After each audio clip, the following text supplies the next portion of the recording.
And peace of Christ to all of you. I hope the voice and sound coming clear from your side. And during any time you have difficulty in Discord to hear me, you can go to YouTube or Rumble so you can hear what we are saying. Because sometimes Discord can have problems. So just in case. As you see the title of my video today, War in Christianity Make Us Stronger. You know, those the wicked in the West, not only in America, but the wicked war at the Christians started long time ago. But I will not take you too much long on time.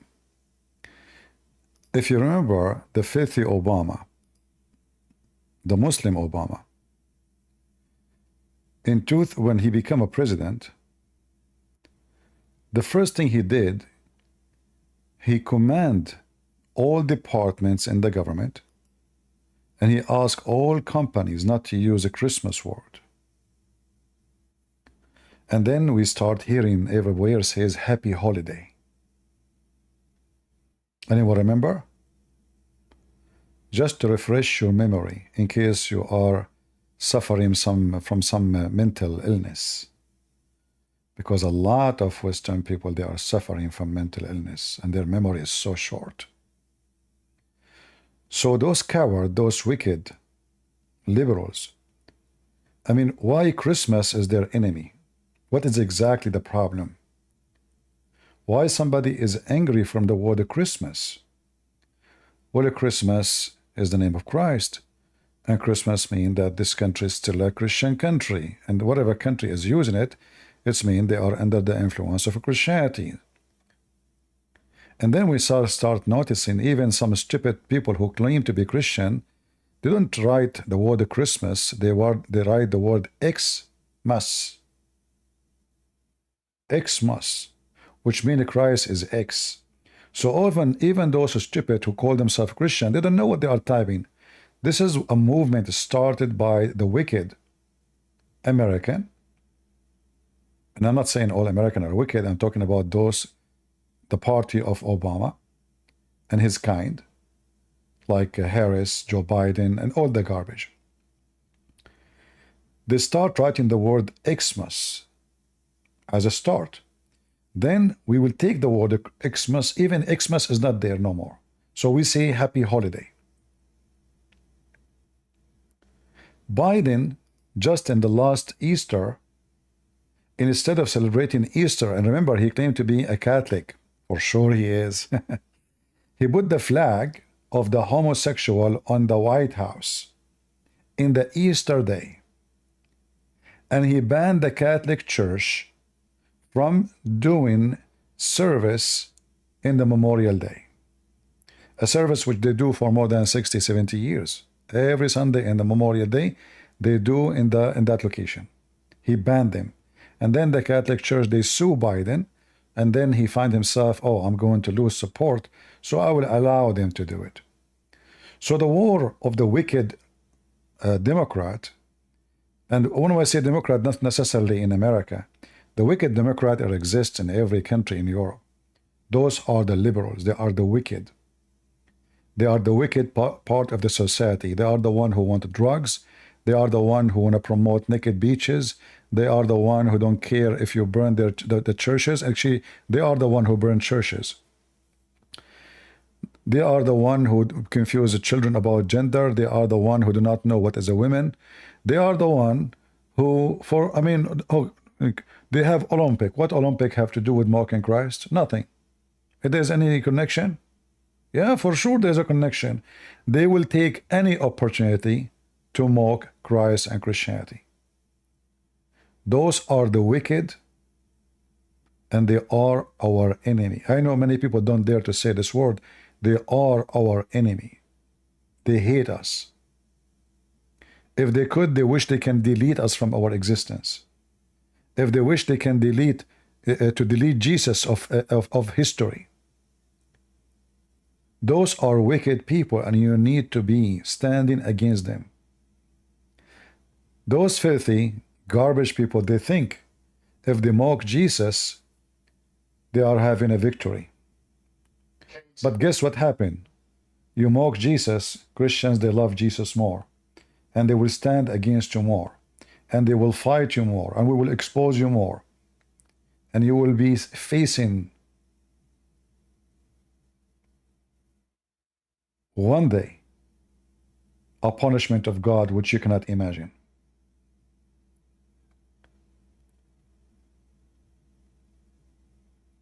Many people do not know that this is an organized war against Christianity. You see the filthy scumbag Biden, who is almost dead. I mean, the guy, he might not live 6 months from now. Why he is raising the flag of the homosexual in the day of the Easter? Can't he do it the other day? Can't he do it a week after? No, he cannot. He cannot miss the Easter. This is the Easter for him. So they do things on purpose. When Obama making a speech about politics, why he's mocking Jesus? Why he's mocking the Bible? How come he don't dare to mock Islam? Islam is the one killed Jews, kill anyone who oppose you, kill homosexual. They don't make fun of Muhammad.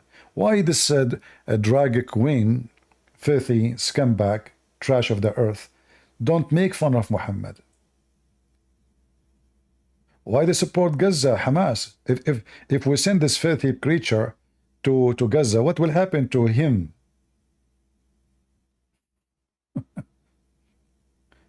So they are evil. They think by mocking Jesus, they will make Christianity look bad. In fact, you look so disgusting.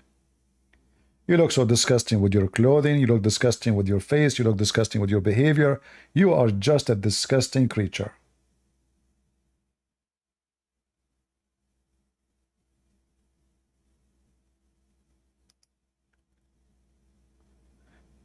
In the top of that, Christians are mocking Jesus too. How? Why you are even watching this filthy Olympic?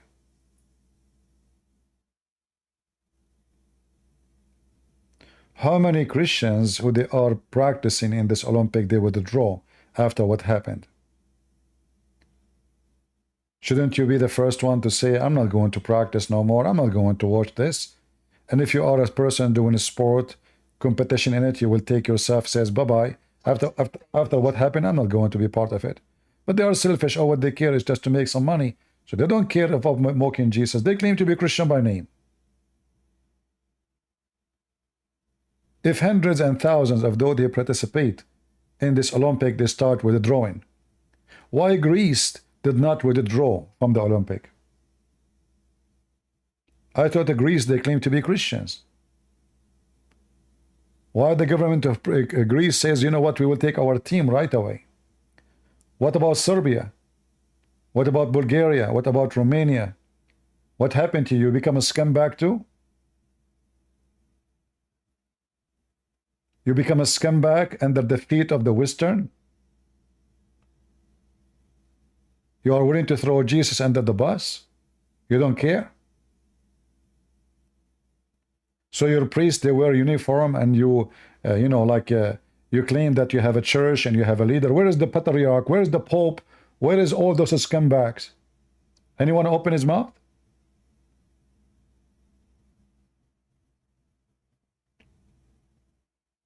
They are just holy men. They are holy. What is holy about them? They are holy shit.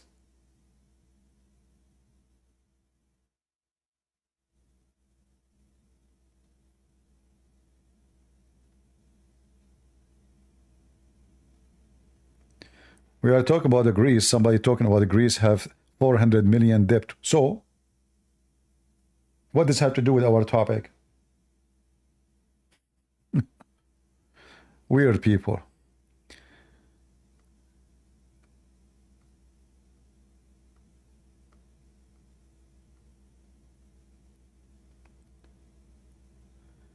There is some politicians in USA, like the Speaker of the House, he spoke against this. I respect this man.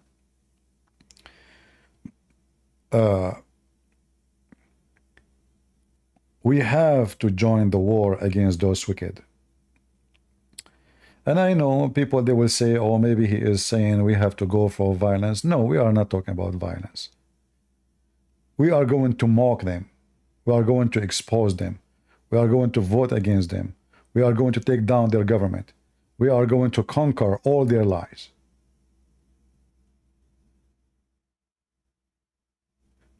Those filthy creatures, because they notice that the Christians are so submissive. So we mock Jesus, nobody care. We say the F word to Jesus, nobody care. Like, how many of you watch a movie and in the movie they are cursing Jesus? You watch it, you continue watching. Oh, nothing happened. You go to the theater, you pay for the movie to watch. Well, by doing that, you are supporting those wicked people. You paid them to say the F word to Jesus, and you never complain. If they notice that the Christian will not watch such a movie, they will never do such a movie. But you don't care. When Netflix, they made a movie about Jesus being a gay. How many of you cut his service to Netflix? If Netflix, they see that they are their business at risk, and the Christians, who they are the majority. We are not the minority. You see, if we are the minority, we will say, you know what? I mean, what we can do, we are the massive majority, not only the majority. But because we became submissive, oh, we love everybody. We love Netflix too. We love Dragon, filthy, garbage queen. They love everybody, those Christians. They love the devil too, maybe. Because I don't see the difference between the devil and Netflix and those and the wicked Joe Biden. His wife, the wife of the wicked Biden, she just made a speech about how wonderful the opening of the Olympic.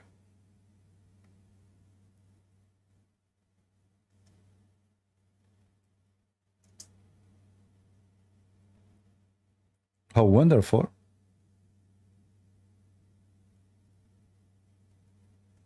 Well, those are the wicked.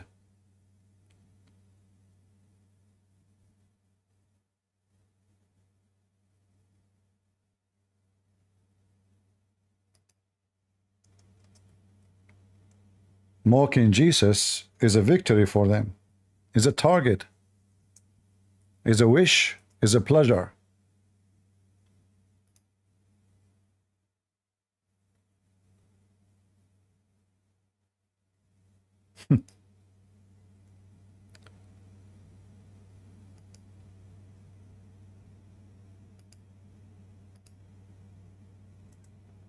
The scumbags.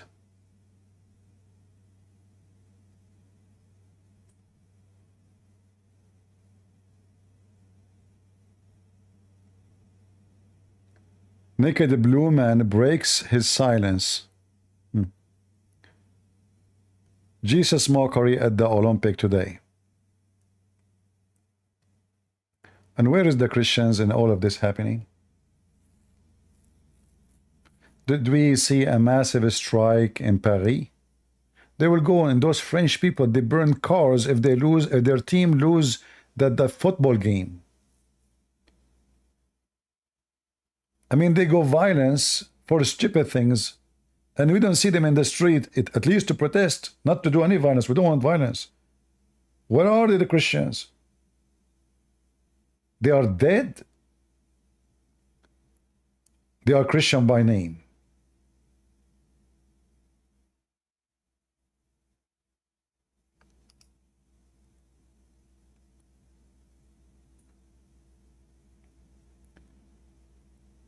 This is why when there is an election, you know, we have for centuries, we inherited a fake teaching of fake priests that the Christians should not oppose governments. Why? Because there's verses in the Bible says that leaders chosen by God. This is false. This is not what the Bible is saying.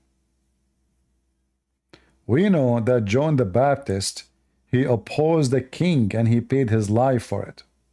Is that correct? Is John the Baptist a very wonderful, great man of God? So they take a verse and they manipulate the verse to make it fit to subdue the crowd and to make you a bunch of goats, and you lost your horns. When John the Baptist, he opposed a king, he opposed him for something way less than this. It's about a man, he wanna marry a woman, she don't, he have no right to marry her.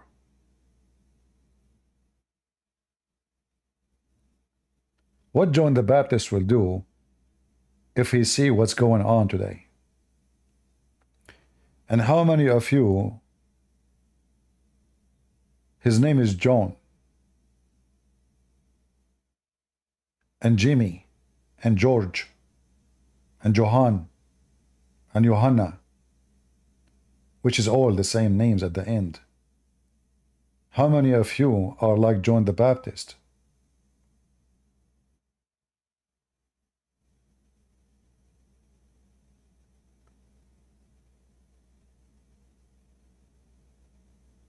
It's a time for us as a Christian to stand up to fight for our rights.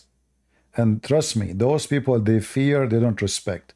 When they see you voting in the election against them, this is how you teach them how to behave and how to respect you. You have to force them.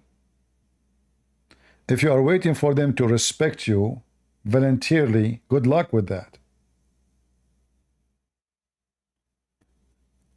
The reason they respect Muhammad, even though he is a pedophile, he is a child molester, he is a criminal, he is a thief, and you want to kill them because of fear. We don't see the drag queen making fun of Muhammad. Queen. The queen of the sewage.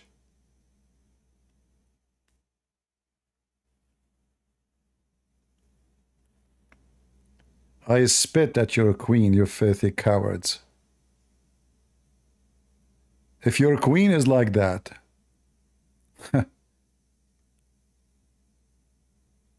what a bunch of garbage people.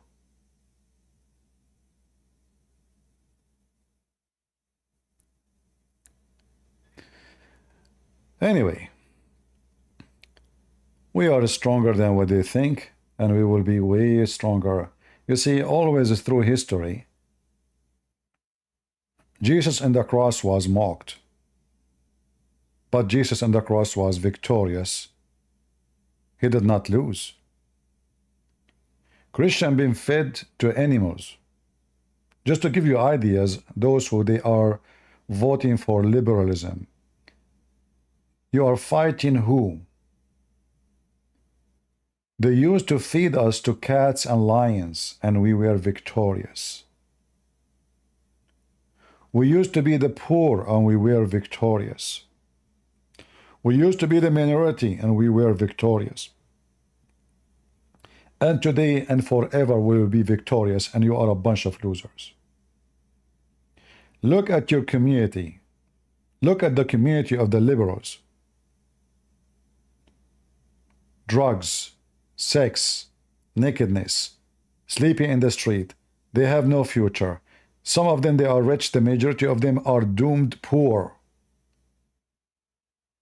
And the rich ones, they call themselves liberals, communist, but they own billions of dollars because they are fake, even liberals. Like Bernie Sanders, he makes speeches about poor, but he have millions in his bank. In fact, all of them. Look at Obama, where he live. Obama, he claimed to be the black president. He is not even black, but he live only between the white, red-head rich people. Where is his villas now? Is it in a black neighborhood? We know the answer. Where is Nancy Pelosi she live? Oh, she support the black community, she support the poor. No, she just used them to win the election, And after they win the election, she have a refrigerator have 400,000 value of chocolate. Anthony Queen, what's her name? Sorry, Mary Antoinette. Sorry. People are jailed. People are not having cannot afford food, and she make a show talking about the big, huge refrigerator behind her have nothing inside except chocolate.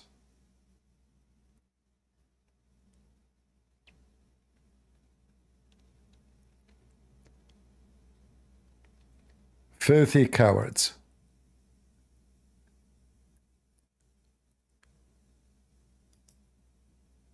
And now we have the news about Iran, which means Hezbollah. Hezbollah is a word mentioned in the Quran. And this is one of the funny, stupid things about Muhammad and his religion. Have you ever heard of a god, he have a party? Hezbollah is not a name given, or let us say, like it's just a name, somebody came with it. No. It is in the Quran, and Hezbollah, aka Iran, they took that phrase from the Quran to establish what Muhammad called Hezbollah, the party of Allah. So the party of Allah, which is a party of pervert,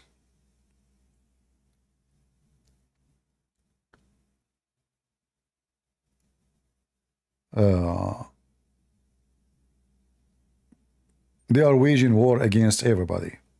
And their target is to kill all the Jews first, and when they finish with the Jews, they are going to go and kill all the Christians. And when they finish with all the Christians, they will go and kill all the Hindus and the Buddhists. And maybe at the end is the atheist. At the end. If you go to the filthy Quran, even though today is not about the filthy Muhammad, but just to share some information with you, if you go to chapter 58, verse number 22, here is the word Hezbollah. And Hezbollah, the parties of Allah, are the one will be victorious. How the party of Allah can be victorious? By terror. And obviously, the liberals in the West, they respect terrorists. That's why they don't insult Muhammad.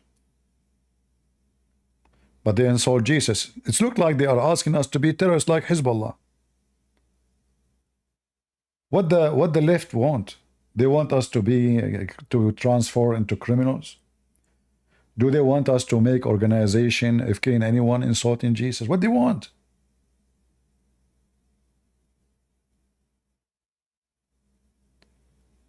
They are showing us that if you are a terrorist like Muhammad terrorist, then we will not only that, we will give you extra right, we will spoil you, we will defend you, we will praise you just because you are a terrorist.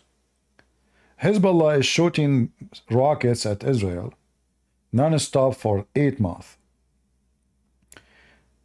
Obama, Muhammad Hussein Obama, and Muhammad Joe Biden, who quote Muhammad, remember Joe Biden, he quote Muhammad, they don't quote Jesus.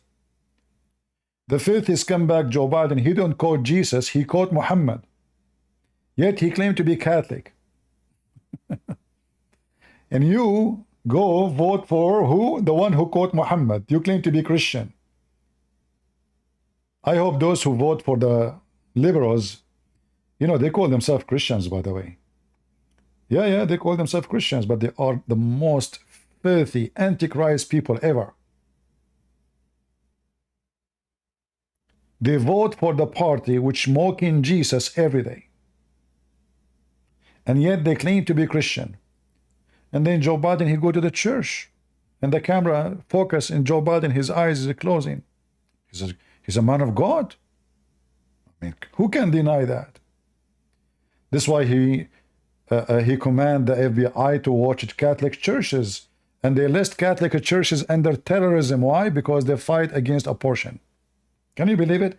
The Catholic in the government of USA are terrorists. Why? Did they bomb places? Did they attack? Did they kill? They kidnap? No. Just because they refuse abortion, they are terrorists. Based on this, I am a terrorist too. for them. This is how filthy, trashy scumbags they are. So the filthy, Hezbollah is attacking Israel. And yesterday we heard in the news how Hezbollah attacked a town, small town, in the Golan Heights. The majority of the population there are Druze. Druze, they claim to be Muslims, but in reality they are not Muslims. And I believe this is why Hezbollah attack it, because they are not killing Muslims, they are killing Druze. Druze, in case you do not know what the Druze is, Druze are like, they are a cult born out of Islam.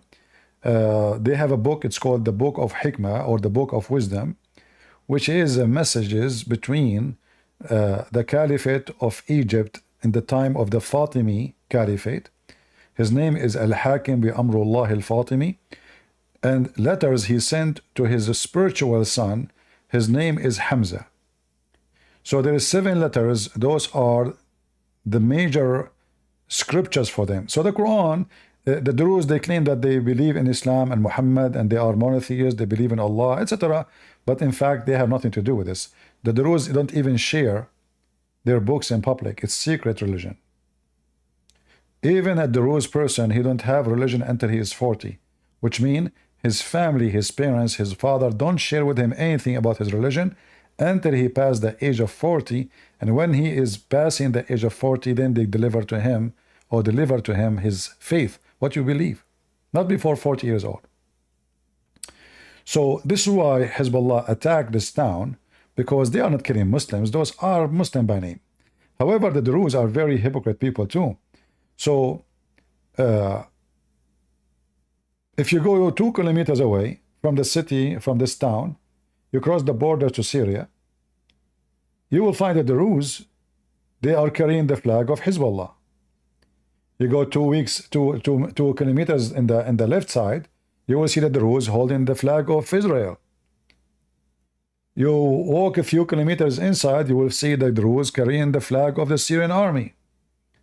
So the Druze is with who exactly? The Druze, they have no loyalty to anyone except to the Druze. They are sneaky, they have no ethic. They don't, I don't know if you see their women, they don't wear hijab, they don't pray, all those things. Their religion have nothing to do with Islam at all. This guy, George Clooney, the actor, his wife is a Druze.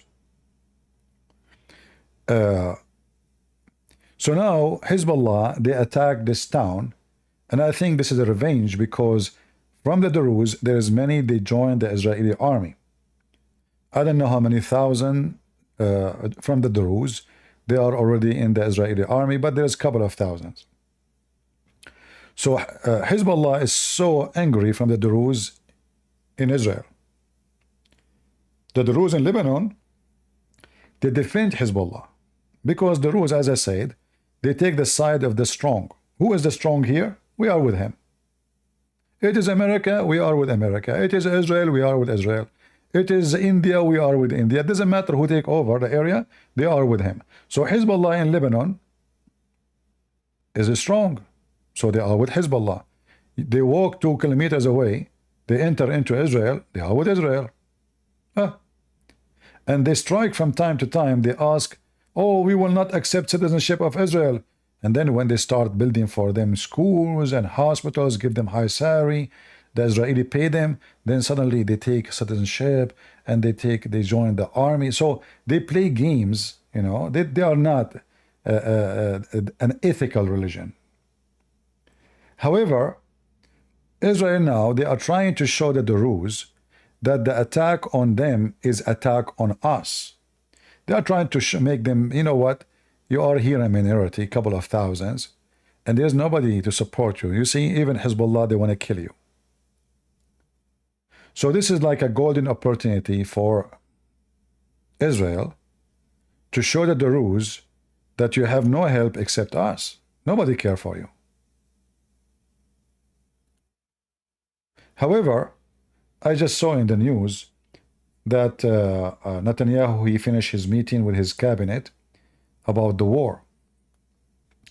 Now, because I know Netanyahu that he is a potato, So I'm not expecting him really to go for war. I'm just expecting him to make a showtime. You know, like, oh, we will show you what Israel can do. So they will hit a couple of hits, maybe for a day, 2 days, something like that, and they will stop as usual. Because this is scumbag, Netanyahu is a scumbag. He don't care for victory. He don't care really to bring victory to his nation. He cares for how long he can stay in the office as a prime minister. So he is not a trustworthy, and he is not the one who can bring victory. And I guess by tomorrow, we will see the news about Israel attacking Hezbollah. But what they will do, we know we burn some buildings, we shoot here, there, and then we stop, and that's it. And then Hezbollah attack again second day, which means nothing is done. But all of us, we knew that those cowards in Hezbollah, they are doing that because they knew that Netanyahu is a potato. If they knew that the Israeli, they will attack them in a massive way, they will launch a war, not just a, firework. They will never dare to shoot one rocket at Israel. Just yesterday, they shot 100 rockets in less than 2 minutes. What the Israeli did? They shot empty buildings. And not only that, they reported in their news that the power in those areas are out. Israeli, they cut the power there? There's no power in Lebanon. Since when? The Lebanese government cannot afford to supply power to their citizens in all the country. The whole country run by generators. There's companies, they buy big generators and you pay them every month. And they run a line to your house. Government cannot provide this long time ago. Banks are shut down. Government does not exist. Hardly they can even pay for the police. So in the news, the Israeli trying to make themselves that they are responding, but in reality they are not. Because if they were really responding, Hezbollah will never dare to continue. But because until now, not a single serious response. Someone will say to you, well, they killed more than 500 members of Hezbollah. Those Shia, their women, they will make 500 after 5 minutes, not 5 days. For them, they are going to heaven. Well, killed nothing. And Iran and Qatar, they are paying them big money for each one they lose. It's a business. The family, they have 20 kids, 25 kids, 30 kids. So let 10 kids die and we get rich. So the Israeli, because they don't understand the mentality of those people, they think if we shoot here and there and we killed 500 of them, you're just a stupid fool. You killed nobody. In fact, if you calculate the numbers, you will see that the one who lost more is the Israeli. Why? Because when the Israeli lose 1 and Hezbollah lose 10, who's losing more? Israeli. If the Israeli lose 1 and Hezbollah lose 100, who's losing more? The Israeli. Because at the end of the day, you have to calculate how many ones you have and what is your population and how you can, like how fast your population rebuild again. So when you lose 1 person, how long is going to take to replace that person? So the Israeli are being very stupid. They are just afraid to go for war just because America is not siding with them. But we know that Israel, if they go to war and things go wrong, they can nuke their neighbors. You will never lose a war. Any second you feel yourself you are overwhelmed, you can just nuke them.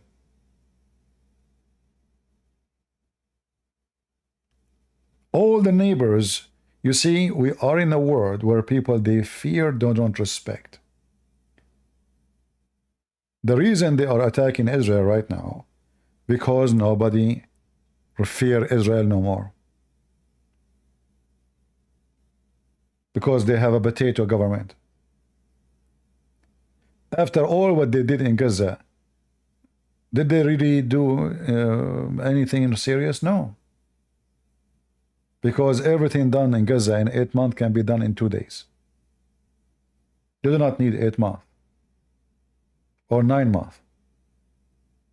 And they don't even could not like rescue any hostages, few of them only. And why you want to care even for hostages? You should sacrifice the hostages. In the time of war, who care about the life of 100 hostages? So now, because they are a stupid government, they became captured by the hostages. It's not is not the Israeli capturing Gaza. It is the Gazan capturing all of the country of Israel by the hostages. In the time of war, if the enemy took my son and say, hey, we will kill your son if you don't stop, I should not care for my son. I should care for bringing safety and security for the whole nation, not to one person they kidnap. Tomorrow they will kidnap more. If I stop the war for the sake of saving 10 or 50 or 100, well, this war will never finish then, because tomorrow they will attack again, they will kidnap more. You are telling them, in fact, that if you kidnap of us, you always win. If the Israeli never care for the kidnapped ones, should not even think about it. You took him, he is dead for us. Do you think Hamas will kidnap anymore? They will never do it. Because it's not going to bring them benefit, it's going to bring them curse. The Israeli will start bombing them, destroying them, and they don't negotiate about those hostages no more. And that's it. Then there's no point of those hostages. This is how you teach your enemy how to behave. You don't praise your enemy. The Israeli right now, they are rewarding Hamas by negotiation about releasing. This is a reward. So suddenly Hamas now became equal to Israel, sitting in one table with them. Just because they kidnap your children, you're stupid. So the Israeli, they don't have a real leadership. They don't have warriors. I'm not talking about the army. I'm talking about leaders. Those are the ones doing politics. And everybody trying to avoid the war, choosing shame in exchange for peace. But you will get the shame. You will never get the peace. Okay, if Israel stop fighting with Hezbollah now, what is going to happen a year from now? We know what will happen, the same. Why you don't finish it once for one all? Why this war have to continue for the coming 100 years? And they are getting stronger. And they are getting advanced. And they are getting richer. So while you are waiting until they have nukes, is the stupid Israeli waiting for Iran to have nukes? Obviously they are. Why Netanyahu did not destroy the nuke facility of Iran 20 years ago? 15 years ago? 10 years ago? Until now they did not. What are you waiting for? They don't have nukes and they are doing this. What they will do if they have nukes?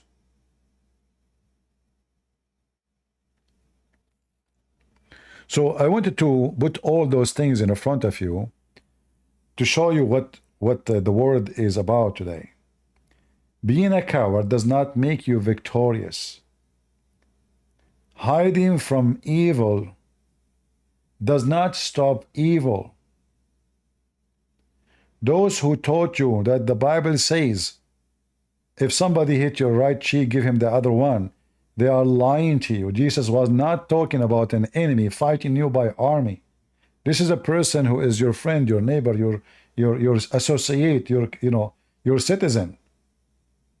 This is not about an army fighting an army. Those who they claim, I saw an article of this guy Mary. Jesus never says go for fight, liar. Jesus says many times go for fight. This is what happened to you when you follow those filthy, stupid priests. When he himself, he got attacked. Why you call the police then if Christians should not go for fight? If those Christians don't jump to protect you from the attacker, aren't you going to be dead now? Don't listen to those priests. They are coward. They are fake. They don't even know how to read their Bible. And all what they need is just to get fame. Oh, look, he is humble. He is against war. Well, yeah, we are against war. That's why we go to war. Because we are against war. A war is launched on us. We are against war. But we did not choose war. And we have the right to defend ourselves. You will see that those filthy priests, they will never quote for you the verse Jesus says, the one who don't have a sword, go and buy one. Why? Why they quote for you only one verse of Jesus? And this verse, I never heard a priest quoting this verse. What's the problem with this verse? Isn't this the same Jesus?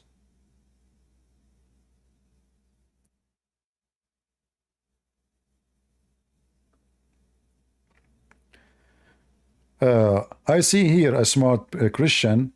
He is saying, pray the rosary, bro. Those people, they want to fight evil by the rosary. Weird. Rosary? What the rosary have to do with what rosary is about? Christians, you know what they can do? Rosary, here we go, that's it. Pray the rosary, bro, your problem solved. Mary can solve your problems. Hello, Mary? Rosary time. Okay, they will okay, destroy Hezbollah now. What's wrong with people? Use your brain, stop being silly. The Bible says don't repeat your prayer. Don't repeat your prayer. The rosary, when they repeat their prayer, is just a stupid act. God is not deaf. And you pray to God. You don't pray to, you don't ask anyone. You do not need to ask anyone. And if you pray when you are acting, not when you do no act. Like those Christians, they want to win the election against the wicked, but they don't go to vote. Oh, let us read the rosary. Trump will win. Let us pray our Father out of heaven, and then Trump will. You have to go and vote. The Lord, he says, go and I will be with you. I will go with you.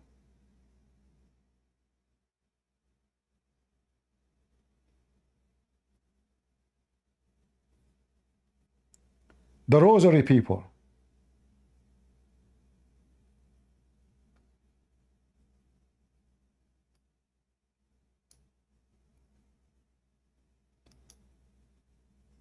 They want to have victory over the devil by rosary.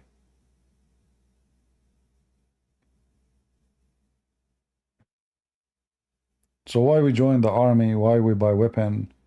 Why? That's it. We say the rosary, everything is solved. Imagine if Israel, all of them, they are Christians, and they are like those people. They create an army. It's called Rosary Brotherhood. Hezbollah attacked them, Iran attacked them, Sunni Muslim attacked them, Druze attacked them, all neighbors attacking them. And what the Israeli would do? Let us pray the rosary. They will slaughter them all. They will kill them like a chicken.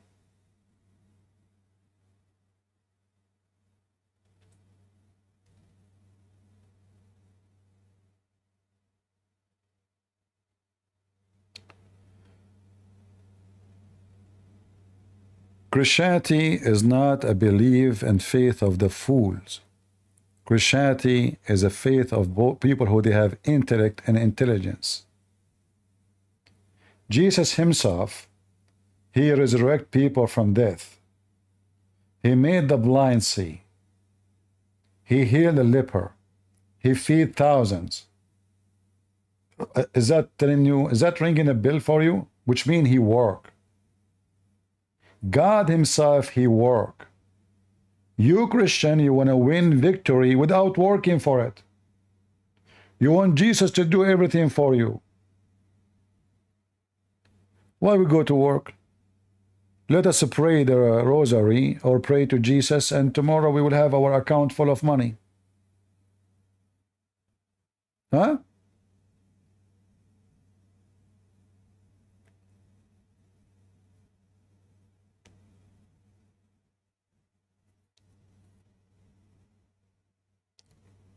So we as a Christians, when Jesus he commanded his disciple to go and teach and preach, they gave their life. You know what they gave life mean? They were martyr. Those Christians today, they want to win war by doing nothing. They don't even go to vote. Even their priest says to them, vote in the politics is from the devil. Don't vote. I made a video about a guy, he was telling the Christians, it's a big sin. This is not what God asked you to do. This is not part of the Ten Commandments. What? No, this is part of the Ten Commandments. When God said, don't murder, then you should go and vote against murdering people, like abortion. If you watch the murder happening and you don't vote, at least vote against it, you are part of the murder because you did not oppose it. When you don't oppose wickedness, you are a wicked. When they want to force sexual agenda in your children and you don't oppose it by voting against it, you are wicked too because you allow it to happen. You are part of the system. So when you don't vote, in fact, you are voting for the enemy of Jesus.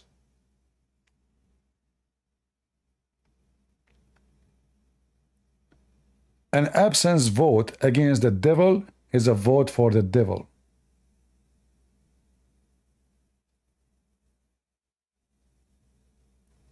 And then you cry, look, they are doing this to us. Look, they are teaching our kids, you know, oh, look, my son, he went as a boy, he came back as a girl from school.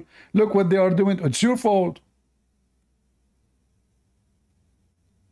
It's your fault. It's you who encouraged them, you allowed them. You never stand against them.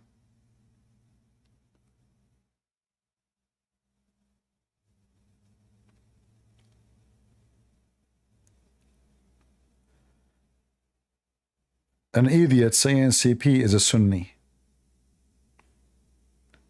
Oh boy. Lord have mercy.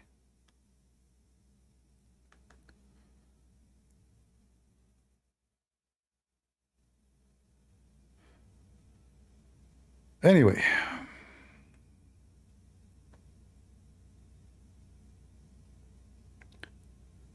I hope Christians will stand for their rights. They will fight for their rights. And they will not be sissy, silly, fiffy. We need men, we need warriors. Time to stand up for what is right. Otherwise, you have no right. The one who don't defend his right, he have no right. You have none. You earn rights when you take your rights. Nobody will give it to you. You take it yourself.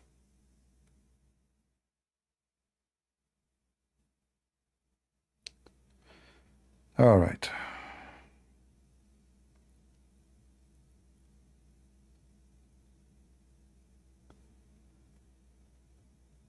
Well, today we have a Christian conversation talk. We are not debating Muslims. There is no need even to debate Muslims. Islam is a very stupid cult, you know. I mean, that God, he will make your penis endless if you convert to him. I mean, isn't it this is enough to prove to you that this religion is as the pervert? What penis have to do with God? So now I believe in Allah, my penis will like it's increasing. Alhamdulillah, my penis is getting so big, man. Wow, must be Allah, must be true God. I mean, that's it. There is connection between my penis and Allah. What if my penis go and screw Allah himself? I mean, this guy is going endless. So Islam is just a stupid donkey cult. However, with the wicked Western, Islam became shiny. If you go and see those wicked women and wicked men like Free Palestine, and you know, just to get a click in their videos and get more view and make more money from TikTok, Oh, I convert to Islam, free Palestine. Subhanallah, today I feel better. She is a whore all her life, sleeping around with everybody, and now she wear hijab and she claimed to be the Virgin Mary.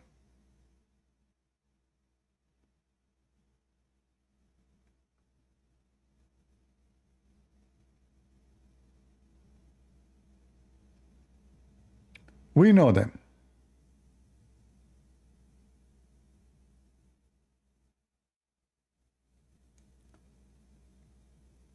right? We know them. Otherwise, Islam is, is just a stupid cult. You do not even need to debate Islam.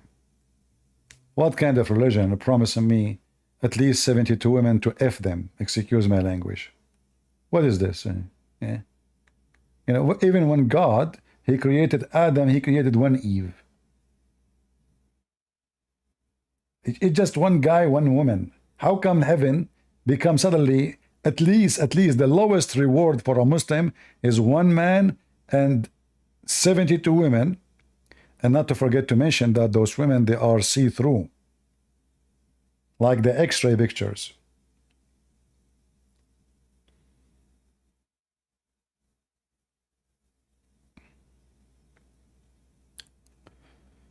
All right.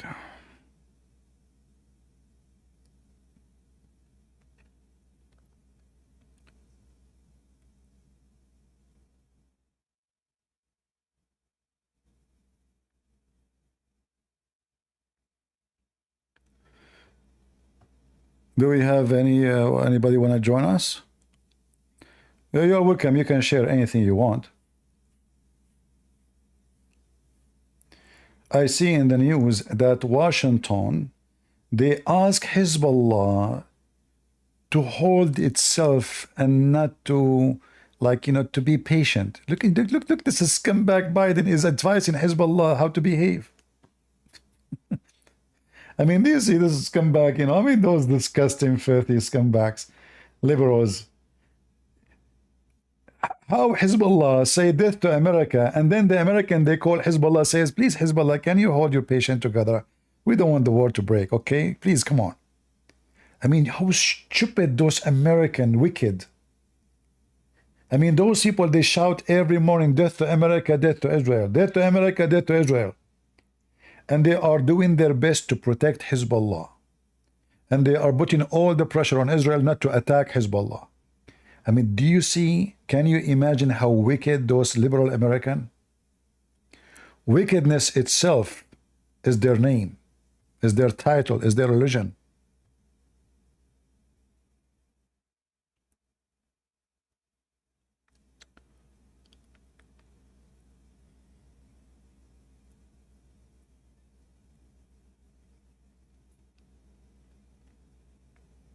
Yeah, yesterday we spoke about Kamala Harris. A guy, he entered here, the chat, and he says, Kamala Harris is a proud fruit of multicultural. And here I find this is very hilarious, stupid. So what does that mean? So should I say I'm Arab and American and white and black and Indian, and that make me a proud? I mean, that is the most stupid thing to say. Since when your color will make you proud? So what if a Trump, he says, I'm proud of the red head neck around the world. I'm a mix of Belgium and Irish and English and German and what the heck is that? They have nothing to be proud about. This woman, there was a case in San Francisco, and the case against a very rich, wealthy businessman. And the opponent, he was a prosecutor like her. So a rich man, he supported Kamala Harris. She won the election. She dropped all the cases against that rich man. We know how they got here. Proud. She is the one who released thousands of prisoners for rapes and all kinds of crimes, including pedophiles.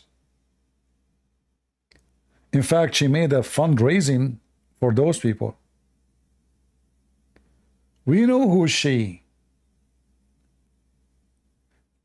There's an interview of Obama. I don't know if you guys watch it.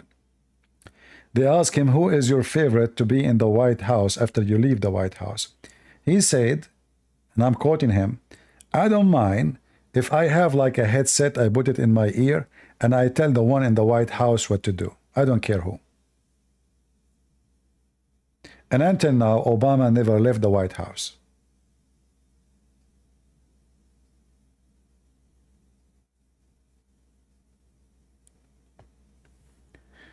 Yeah, we spoke about the French Olympic opening.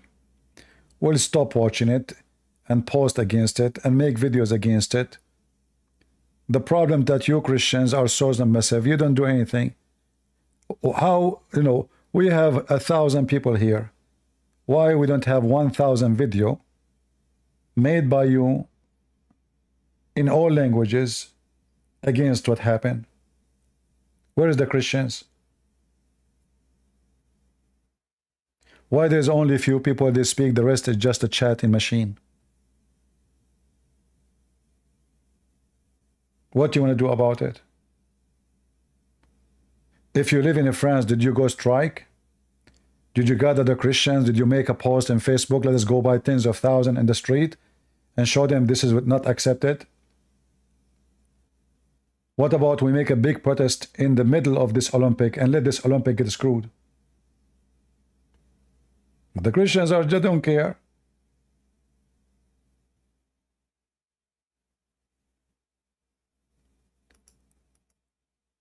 All right, we have somebody want to talk. Hello. Hello. I have like 2 questions. Uh-huh. I'm Christian, by the way. I'm Christian. Okay. So, you keep like I see a bunch of your videos, and you keep mentioning that in Jannah, you will have like an endless penis, and the woman's parts will always also be endless. Like, wait, what verse is it? I'm trying to find it. This is not a verse. This is a hadith. Oh, okay. Can you give me that, please? Yeah, people will post it for you. All right. Yeah, this is not a reason to come on the stage. We post this hadith a million times. Anyone have the link, please post it for him. Go ahead, Christian. Hey, Sifu. I want one hadith. Can you speak louder, please? Can I get you now? Yeah, go ahead. Can you find the hadith where it says that? Guys, I'm not going today to talk about hadith and stupid things. What's wrong with people? Today is about us as a Christians talking. We speak 7 days a week, screwing Muhammad in his butt. So where you been in all the 7 days? And why, when I say a hadith, why you don't take it from the screen? I show it. Should I give a hadith for individuals? So we mention a topic, the video is there, stop the screen, take a screenshot with your phone, post it in Google, the screen as it is, click at search text, you will find the hadith immediately. They don't want to work, they don't want to do anything. Can you give me this? Can you give me that? Can you give me that? So what I'm doing all my life here?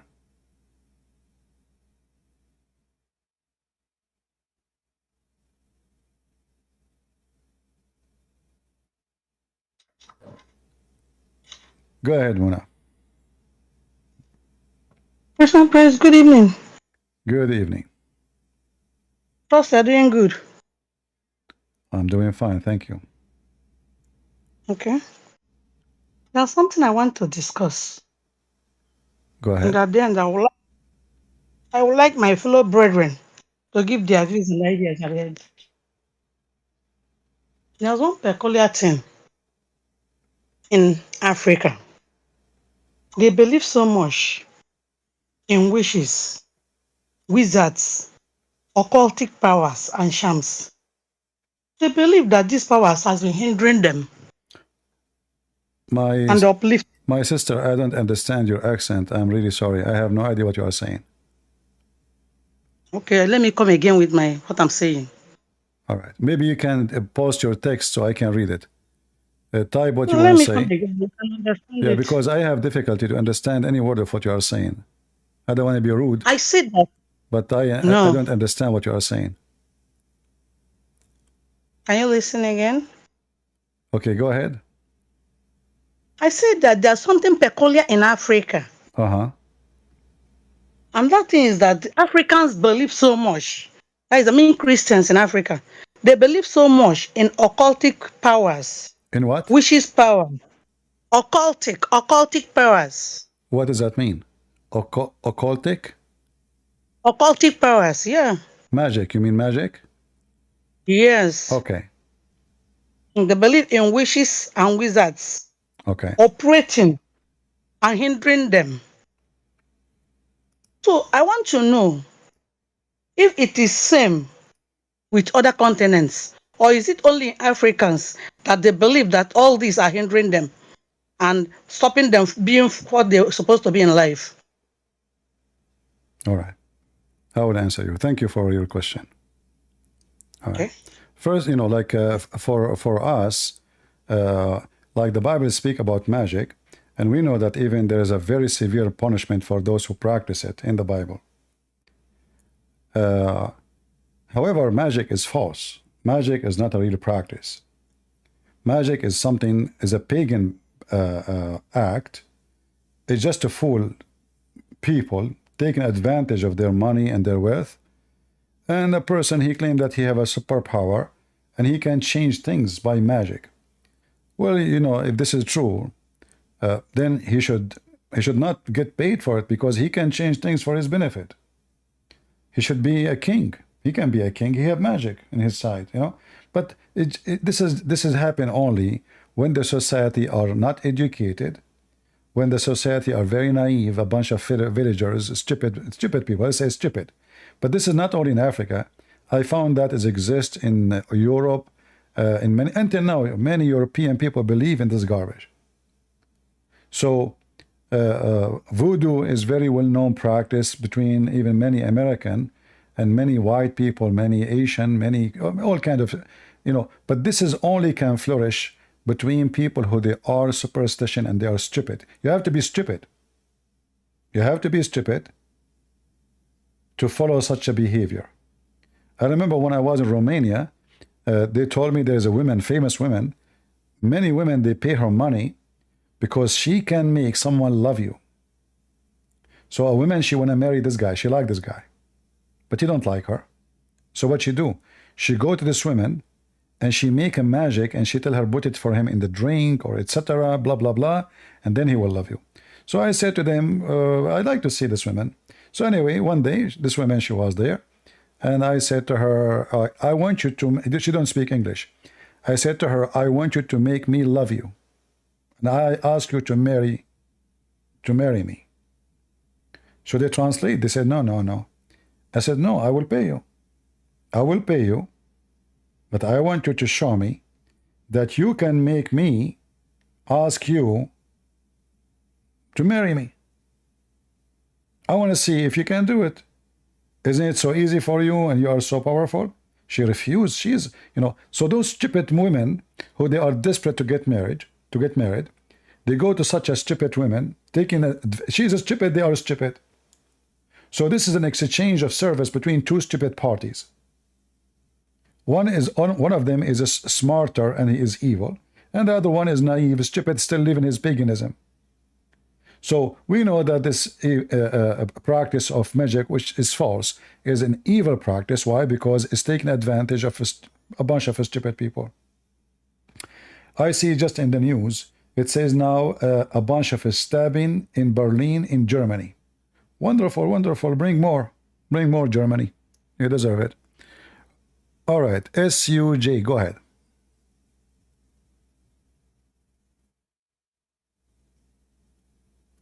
Are you there? SU, are you there? Oh, shalom, CP.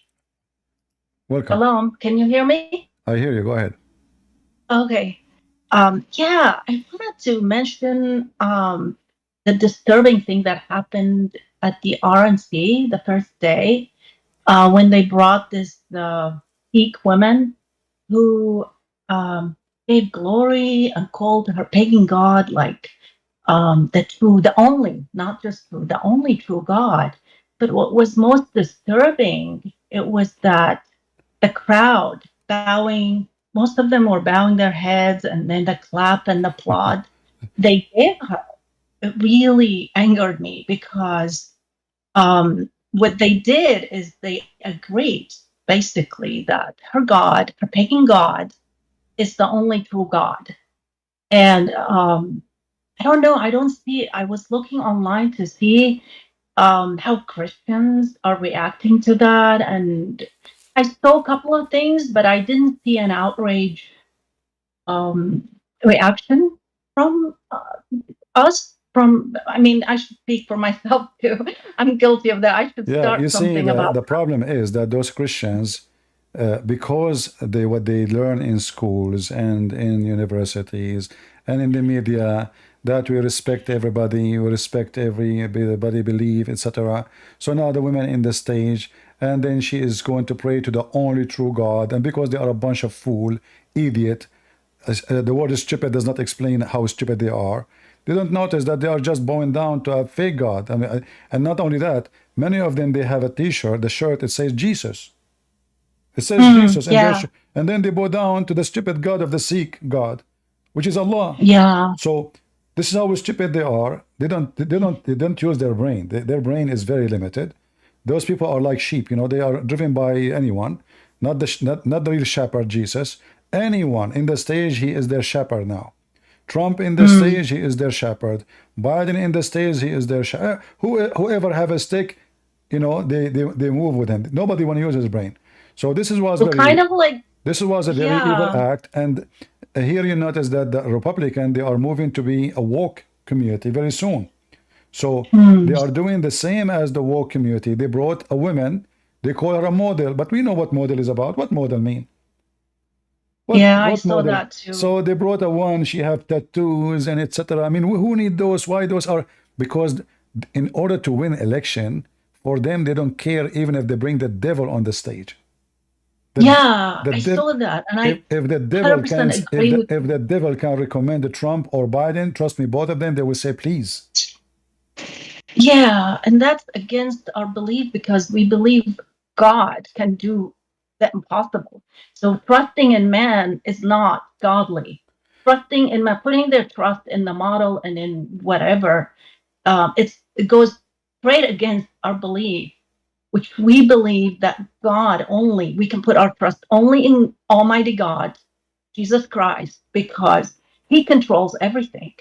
And why we put our trust in mere man, that really angered me, and I didn't watch the rest of the RNC. Um, yeah, I just wanted to share that. But thank you. I appreciate your take on that. You're welcome. Yeah, Thank you. obviously those Republican, they are the one who organized this convention is a pervert, idiot, and he inserted all those weirdo, all kind of weirdo. They came to the stage. Like when they brought this actor, what his name, Hulk, and he took off his T-shirt. What is that? I mean, this is a childish. Is that a cartoon? What is this? Enough is enough. It sounds like Mimi Hijab on the stage. But anyway, because they understand that the majority of Americans, they have a child brain. They are not educated. They are very emotional. They are like, American, not too. I mean, you see, I like Indian movies. And the reason I like it, it's how silly and how stupid it is, not because how smart it is. I mean, the guy, he sent a letter to the girl, and secretly they are going to meet in the middle of an old temple, secretly. And then they meet together, and then suddenly they start singing. And then suddenly there's 20,000 dancers behind them. I suppose this is a meeting, secret meeting. So Republican, Democrat, this is how their secret meeting is. Their secret meeting, they bring thousands of TV stations. They bring a belly dancer. They bring a whore. They bring a model. They bring I mean, all kind of weird people. And all of this is just to collect vote.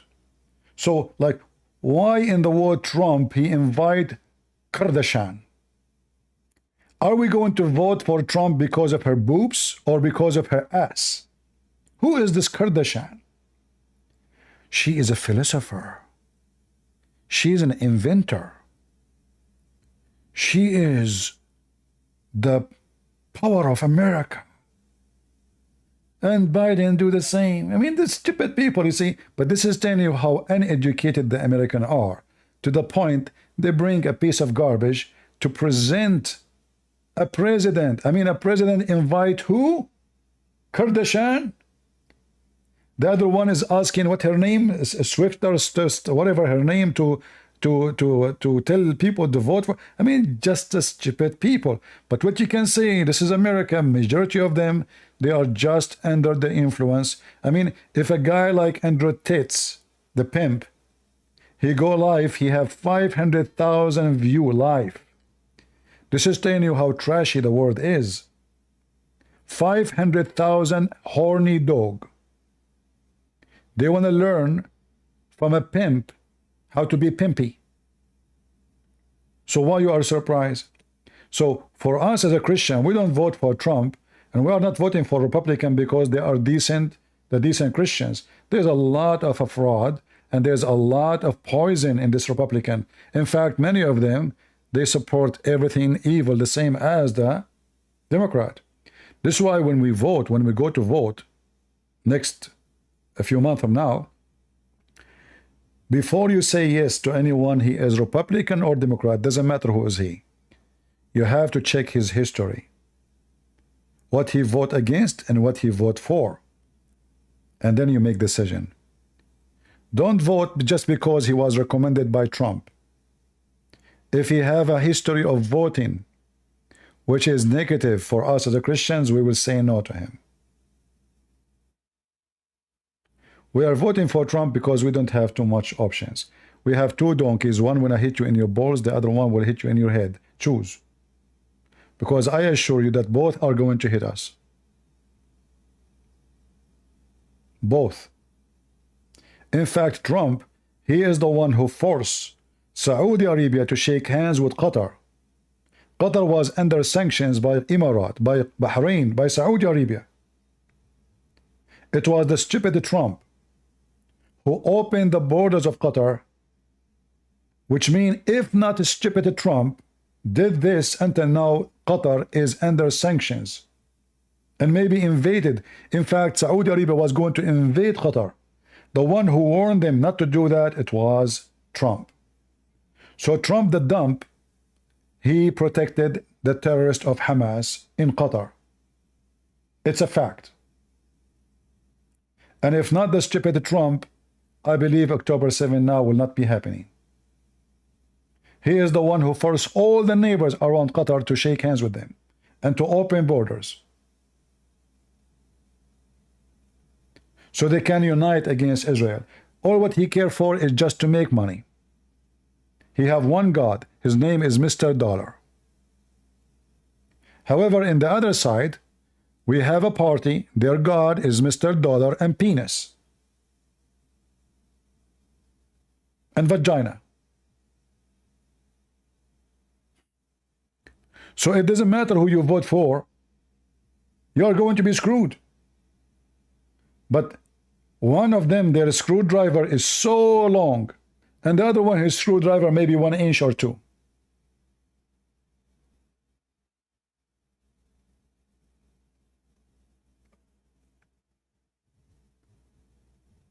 Right now, the sons of Trump, they are praising Saudi Arabia. How amazing Saudi Arabia. I mean, this is Saudi Arabia, you donkey. This is the place where if somebody open his mouth will disappear. This is a place no Christian can preach. This is a place there's no churches. This is a place where no freedom. This is a place where nothing right. They are praising Saudi Arabia. Well, they gave them contract. They are making it's a bribe. Why the Saudi, the Qatari before them, they could not find a building to rent in New York except the building of the son of law of a Trump. We know it's a bribe. It is a bribe. And the Saudi, they could not find any construction company in the world to do business with them except the sons of Trump. We know that is a bribe. And this is a bribe in advance, so when he becomes a president, he will pay them back. But what we can do,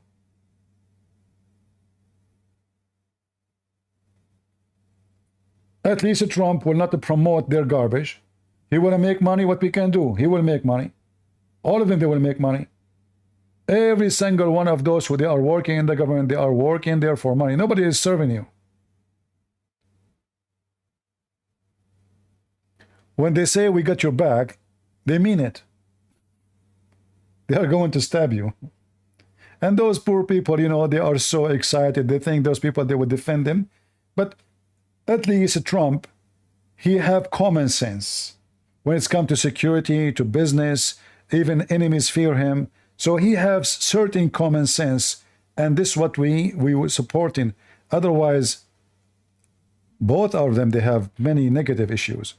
But the Democrat, they lost their mind.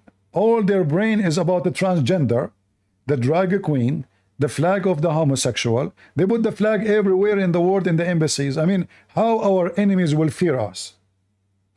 What is the flag of America? They are the one who burned the American flag and they put the flag of the queer. So we have no chance except to vote for Trump. And that's why I encourage you.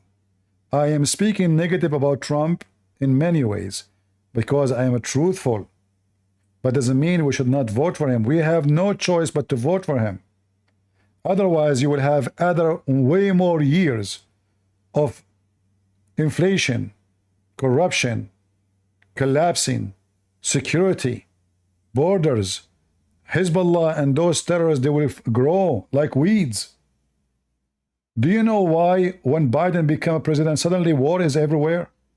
Suddenly those people, they dare to shoot at our army everywhere? Because they notice that this country is collapsing. They didn't have a president. Look who is the president and look who is the vice president. This is a joke. Sometime you need a decoy. To make it simple for you, like if you have a fruit tree in the yard, you go and buy a decoy, present eagle. So the birds will not eat your mulberry or figs. And this is exactly how terrorism and evil countries are. When there is no decoy, even if the decoy will do nothing, but just seeing a decoy there, a toy, look like an eagle, they will fear and they will behave. It's like having a camera and the camera is fake. And now you think that this camera is watching you. So I'm going to behave. So when Joe Biden become a president, the camera is dead. The American army, nobody fear no more. The border is open. Terrorists, they come as they wish. Drugs is going like crazy inside America. In fact, the American companies, they were selling tens of thousands of arms machines, heavy arm machines to the cartel in South America, under the watch of Harris and Biden. And the funny is the FBI did not notice. And the CIA, they never heard of it. They heard nothing. The CIA and the FBI, they are just watching the Catholic because they are opposing abortion. And they are terrorists for them. The activities of Hezbollah in USA, nobody see it. Activities of Al-Qaeda, nobody see it. Muslim Brotherhood, nobody see it. Obama gang, nobody see it. All those things, nobody see it. But the Christians who they are opposing Biden are seen closely.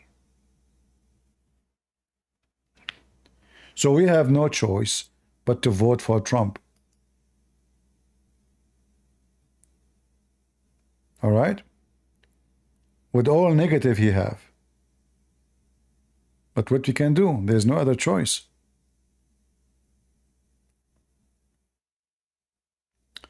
Is it Trump is going to take care of them? Well, as I said, you see, Trump is not the only one is in charge when he is a president. When you have the whole party in control of the Congress and the Senate,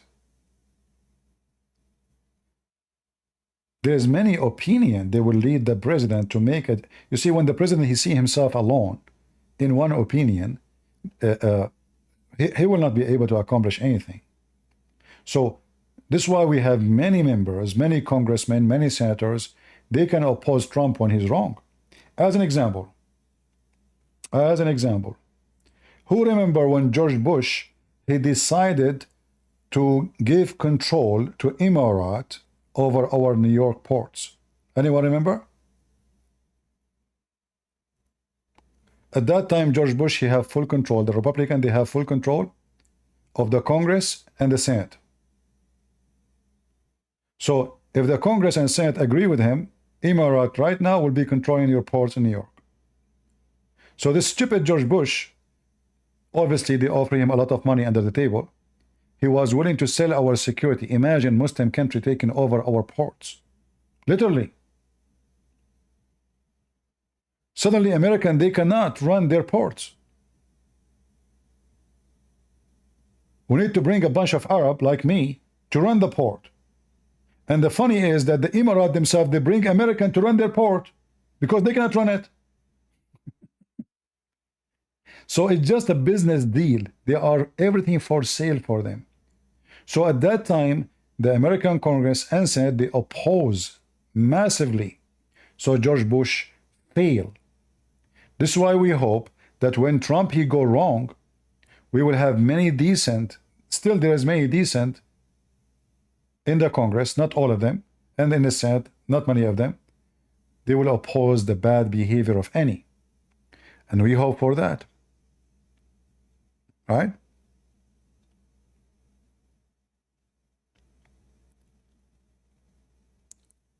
Yeah, all the business in the Middle East are run by foreigners. Those Middle Eastern, they cannot run a business.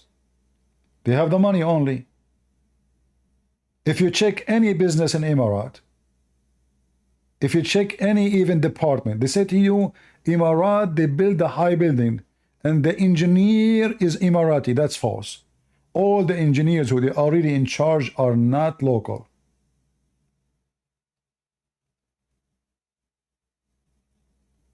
Even the one who cleaned the garbage in the street is not them. Those Arab don't work. The first 3-4 hours in the morning, they drink coffee and tea. By 3 a.m., he's tired. 3 p.m. He's tired for doing nothing. Speaking in the phone and playing with apps. So they give them high jobs. Those are like clothes from the royal family, which is not royal anyway. So they give job for this guy just to, to distribute money and to silence the crowd, the local, who they are small in number. Emirat, the local are not even maybe 5% of the population. So they give them fake jobs. It's just to make them, okay, cool down, don't ask where the money is going. And the real people who they are doing the jobs is foreigners.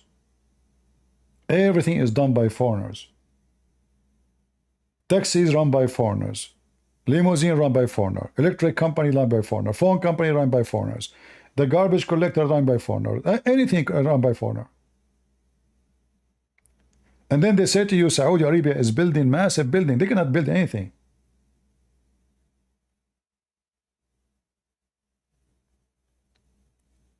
When the Saudi, they want to build something, they go to the Korean, they sign a contract with the Korean, come and build it for us. And then after the project finished, they say, Saudi Arabia built.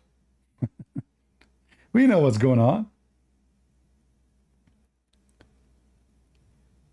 The Turkish, they start making machine guns. Turkish and Egyptian. I remember one of my friends, he bought one of those cheap guns. I told him, don't buy it, man. He said, no, look, it looks so good, actually. The gun looks so good, The design, it looks so elegant. And they put a chrome in it, shiny, The guy, he lost his finger. His finger is gone. The gun exploded in his hand. The finger is close to where the bullet is. His finger is gone. Totally gone. Like it's not, that's it, it's gone. So anything they do is a very bad. Even if when they try to build something, they bring foreigners to put it together, and they cheat in the material. It's like the Chinese in China building massive buildings, but when you go inside, you see the cracks in the walls everywhere. Because the society is very much corrupt, and cheating in the cement is everywhere, and the and the steel and the cement and the material, cheating is all over.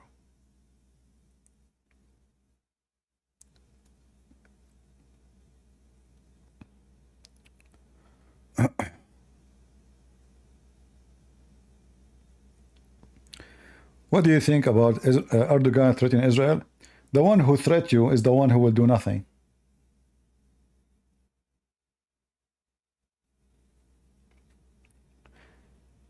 Never fear the one who threats you. Fear the one who will not.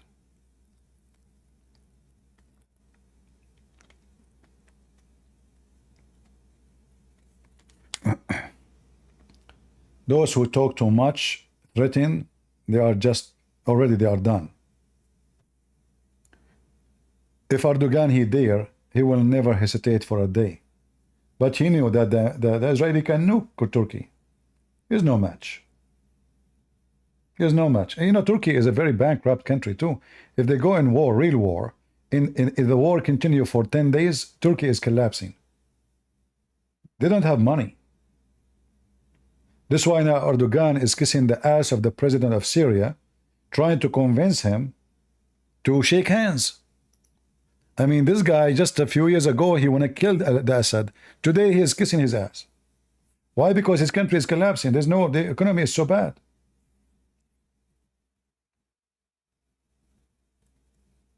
And now the Assad, he's saying, maybe I will meet you. I will think about it. Maybe. Right? Let us see. You don't want to meet him? Because he knew that the Turkish, they are desperate to meet with him.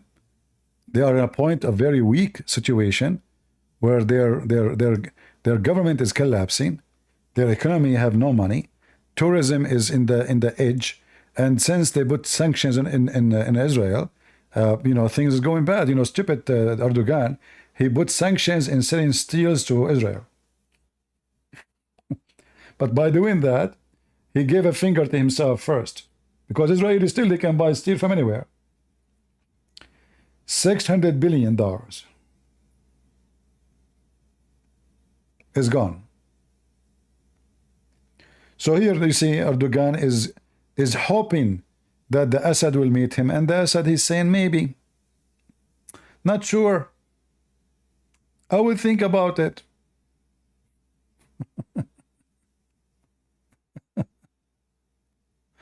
All right. This is how you know who is weak and who is strong, you know?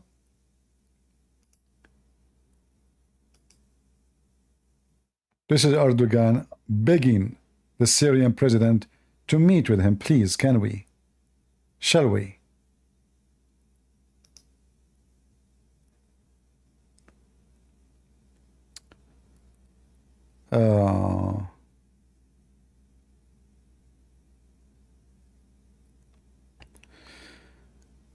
Anyway, all those cowards, they fear, they don't respect.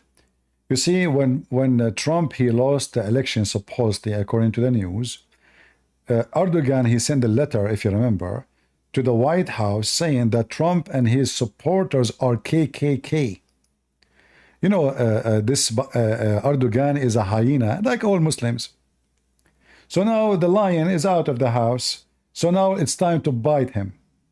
If a Trump, he became a president again, the hyena of Erdogan, he will send a letter. Oh, those woke community support the gay, homosexual. Thank God they are gone. Hyena. You know? They are hyena. We know them. What the Lord said, from their fruits you shall know them. What you can say about Libya? Well, this, it's a Muslim country where they will never have peace. You see, this is the issue about Western. They think if they get rid of Qaddafi, those people, they will make election and it will be democratic country. And, those Muslims, that's it. You open war, civil war, everybody want to be a president. And because they are tribal society, so every tribe want to have their own tribe to be the president. And they will keep fighting for the coming 100 years until there is no citizen left. Same is happening in Iraq. Look at Iraq. Saddam Hussein is gone long time ago. So Iraq will never have peace. Never. That's it. The country is gone. Turkey will be the same. The only reason for Turkey until now is holding itself together is American. Turkey was in a state where it collapsing totally. It was the stupid American who they bail Turkey. They give them hundreds of millions of dollars. Turkish cannot even pay for their own army. It was the American who saved them. Turkey will come to the point where the country will collapse and will become many countries.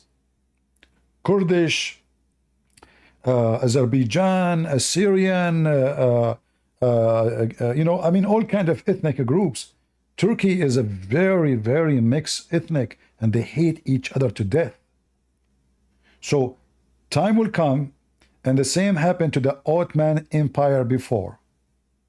Shrink massively, Turkey is going to shrink again. It's just a matter of time. What is holding them together now is being part of the NATO, and the stupid American is spending a lot of money in Turkey, supporting the economy. All those bases we have in Turkey is funding the terrorist Erdogan.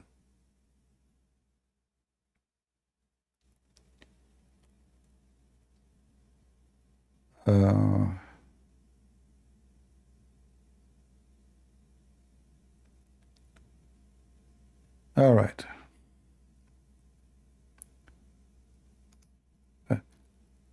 You see, like people, they say to me, we like you to open Sunday, like for Christians to call. And then when we go in Sunday, nobody call us. Be my witness. They say, please, CP, we like it, we love it. But nobody want to talk. Right? And if we get somebody to talk, he want to talk about, give me a hadith of Muhammad. Go ahead, IDF. Shalom, CP. Shalom, shalom. Remember, I talked to you before, like 2 weeks ago, I think, probably. All right. I wanted to bring a topic about the Bible. Can we speak about the Bible? Sure, go ahead. Some Christians, sometimes, even though that I am myself a Christian, they will call me a lot of time the synagogue of Satan. Because I'm like I'm a Jew, because I'm a Jewish, and I'm like and they tell me that the Jews are like fake. The Jews that in Israel today are fake Christians, not fake Christian, like fake Jews. Sorry, and that I'm a fake Christian. And anyway, like I wanted to present from the Bible, like an argument that can prove that Israel currently, it is in fact like from the will of God. Basically, that's what I'm trying to say. Because in the book of Leviticus 26, verse 44 to 45, it says that even when the people of Israel will be in sin, God will still be with them even when they are in exile in the land of their enemies.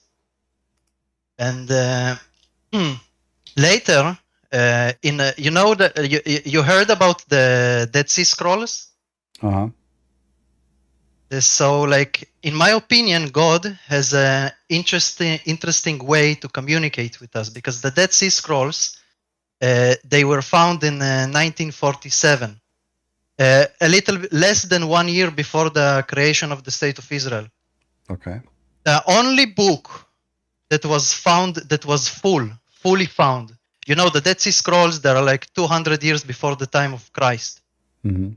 The only book that was fully preserved, fully from beginning to end, is the book of Isaiah. The book that is speaking of Jesus, and also the book that is speaking about the return of Israel. In the book of Isaiah, the prophet Isaiah tells that the land of Israel, when the Jews are gone, the land of Israel will be desolate. It will be disgusting. It will be garbage land. It will be not fertile, and there will be very little inhabitants. It Isaiah 24 verse 6, and also in Leviticus 26 verse 32, it also will say that God Himself says, "I myself will lay waste the land, so that your enemies who live there will be appealed." The land will be so garbage that even the people who live there will like say, what is this? Like, it's like nothing growing here. And history tell us in the time of the Ottoman Empire, in the time of the Roman Empire, even when they renamed the land to Palestina, and they renamed Jerusalem to Ilia Capitolina, Jerusalem was always a garbage city. No one cared about Jerusalem. It was always Damascus. The main city was always Damascus. The capital of the region was always Damascus. Even during the Ottoman Empire time, anyone can go and check. The Ottoman Empire didn't even call this region Palestine. They simply call everything Syria. So my point is that the land was always garbage when the Jews were outside. And now what the Bible tells us that will happen when the Jews are inside Israel, the land that God promised them. Yeah, but in Isaiah 2. Yeah, but I want to go back to when in the beginning you said that God will be with the Jews even when they are in sin. What sin we are talking about? When I said in sin, I meant like even in like for example when they worked when they were in Babylon in exile, they sinned, and because of it, God exiled them to Babylon. Yeah, but doesn't mean that God with you because you are in sin. So God, He promised you to bring you back. But exactly. But if you keep His promise. You see, I don't know what people they are saying to you about synagogue of Satan. Synagogue of Satan. There is a statement about it. This is in the book of Revelation. However, when we speak about a certain group of people, the ones who they are speaking themselves, they are Jews. Those are Jews who become Christians, and they are the one describing the synagogue as synagogue of Satan. But there is a reason for that. However, any church is a church of Satan. Any synagogue is a synagogue of Satan. If the Satan is the one who is in lead of that place. So if the Jews are mocking Jesus in that synagogue, well, this is a synagogue of Satan. So, of course. Yeah. So if they are mocking Jesus, well, they are not praising God now, because synagogue should not be a place where you mock Jesus. Synagogue is where you pray to Elohim, correct? I can tell you that Christians around the world are overestimating how much Jews care. Like, to be honest with you, most Jews, they never speak about Jesus. They never like in Israel specifically, because most people in Israel, in the end of the day, they're Jewish in their religion. Most people don't talk about Jesus. Like I walk with a cross on my neck. No one ever cared. No one ever the most extreme thing for you. But what I don't understand, why anyone want to say to you that you are a synagogue of Satan if you are a Christian? Because sometimes I will speak, for example, in the internet. Mostly, I will talk about people will tell lies about Israel, for example, and I, as someone who live in Israel, I will tell them that it's a lie, it's not true. And then they will tell me that that I'm like a fake Christian. I'm not really Christian, and that Well, I'm they can say whatever they want. You know, if we go to Isaiah 62, you mentioned Isaiah, you will see that there it says, "Behold, the Lord has proclaimed into the end of the world." Right? Say to the daughter of Zion. So when people they insult you will see somebody saying he's a Zionist. Supposedly this is bad, but this is in the Bible. You know, those are ignorant people. They are stupid.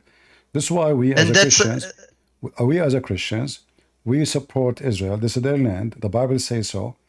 You cannot be Christian, and if you are a Christian and you deny what the Bible says, that means you are a stupid fake. You know, they are not Christians. So it is. And that's exactly. Yeah, it's not him who is from the synagogue of Satan. It is the Christian who say that to you because he is supporting the enemy of Jesus. The enemy of because the Old Testament God is the same God of the New Testament. Remember that, Christians. We don't have two gods.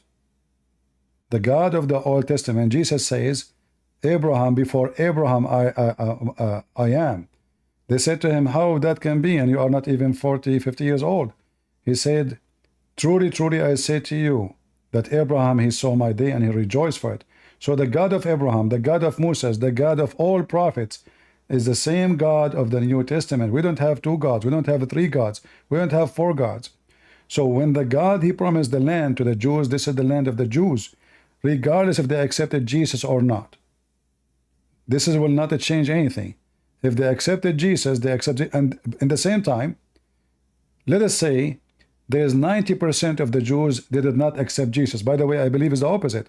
I believe that the majority of the Jews already, they are Christians now.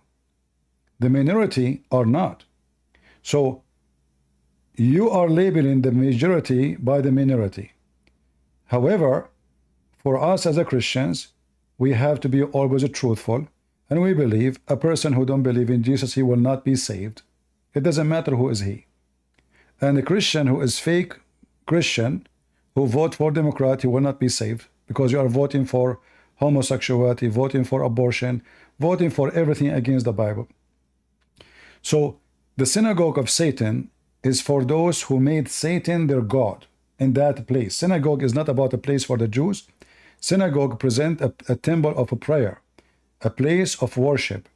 So those people who they are, bring in a foreign God to be like when Trump in the convention, not him, the one who organized the stupid convention, they brought a woman, she prayed, she said she is praying to the only true God.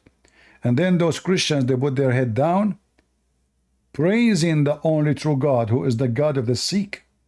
Well, that was a synagogue of Satan. That was not a synagogue of Jesus. They are praising false God. So who care what people say about you? You are a Christian, you are a Jew, and you are in Israel, and we support Israel. Yeah, thank you very much. I just want to finish my point. Go ahead. So as I told you in Leviticus, that God said that even when the Jews sinned, he will keep his promise, he will keep his covenant. That's the first thing. Mm-hmm. The second thing, I gave you an example from the book of Isaiah, that Isaiah said what will happen to the land, and also in Leviticus, God himself said what will happen to the land, and the land was always desolate, was always garbage, nothing grew here. And we have like countless historical evidence for that. But after that, Isaiah also tells us what will happen when the Jews are back to the land. And Isaiah will tell us that the land will be fruitful, that the desert will go away, and that the earth will be green again. And we can see that Israel today is excelling in agriculture, it excelling in fruit, it excelling in technology, and we can see and we can compare us to the rest of the countries that surrounding us, for example. So, but are we excelling in faith? I don't know. Unfortunately, no. Because you missed, you missed the most important excel in faith, because we know the like a sing you song as a Jew, which is saying the builder are building for waste, you know? You know what I mean? I understand. Yeah, but and by the way, it's hard to say that it's hard for me to say the Jews are like are not excelling in faith, because even though they do reject the Messiah, it's hard to say that Jews are not believing in God. You know what I'm saying? Because every single time when something good happened, they praised God. Every single time that something bad happened, they cry for God. So I mean I understand but it's hard to say that it's like some kind of evil religion or something like that. And I know by the way that there is like passages in the Talmud. I don't read it because I don't care about it, because I think generally speaking I don't really I don't really like rabbinical Judaism in the way they practice. I think it's very hypocritical in my personal, and that's why I embraced Christianity. I think it's very hypocritical in a lot of things. If it's in how they keep the Shabbat, if it's like Yom Kippur and stuff like that. Specifically the rabbinical ones, yeah, I don't really like it. But like the normal Jews, most of the people, they don't know anything about the Talmud. And in fact, also, I think the bad stuff that mentions about Jesus, it's in the Gemara, which is it's like commentary. It means it's not like hadith, which means it's like the prophet said it. It's simply commentary. People can accept it or they can not accept it. For every bad passage, that's what a Jewish friend told me, by the way. I don't know if it's true or not. But he told me that on every bad passage about Christians or about Gentiles, you can find a positive, something positive about someone. Like another rabbi will say something positive. I don't know much about it. I'm gonna be honest. I never read it. But in general, like my general point is that Jews are not evil from my experience. A lot of people who probably like brainwashed from from the past in Europe, like from the blood labels or from like a lot of anti-Semitic people, a lot of them will change their mind the moment they will visit Israel. Why?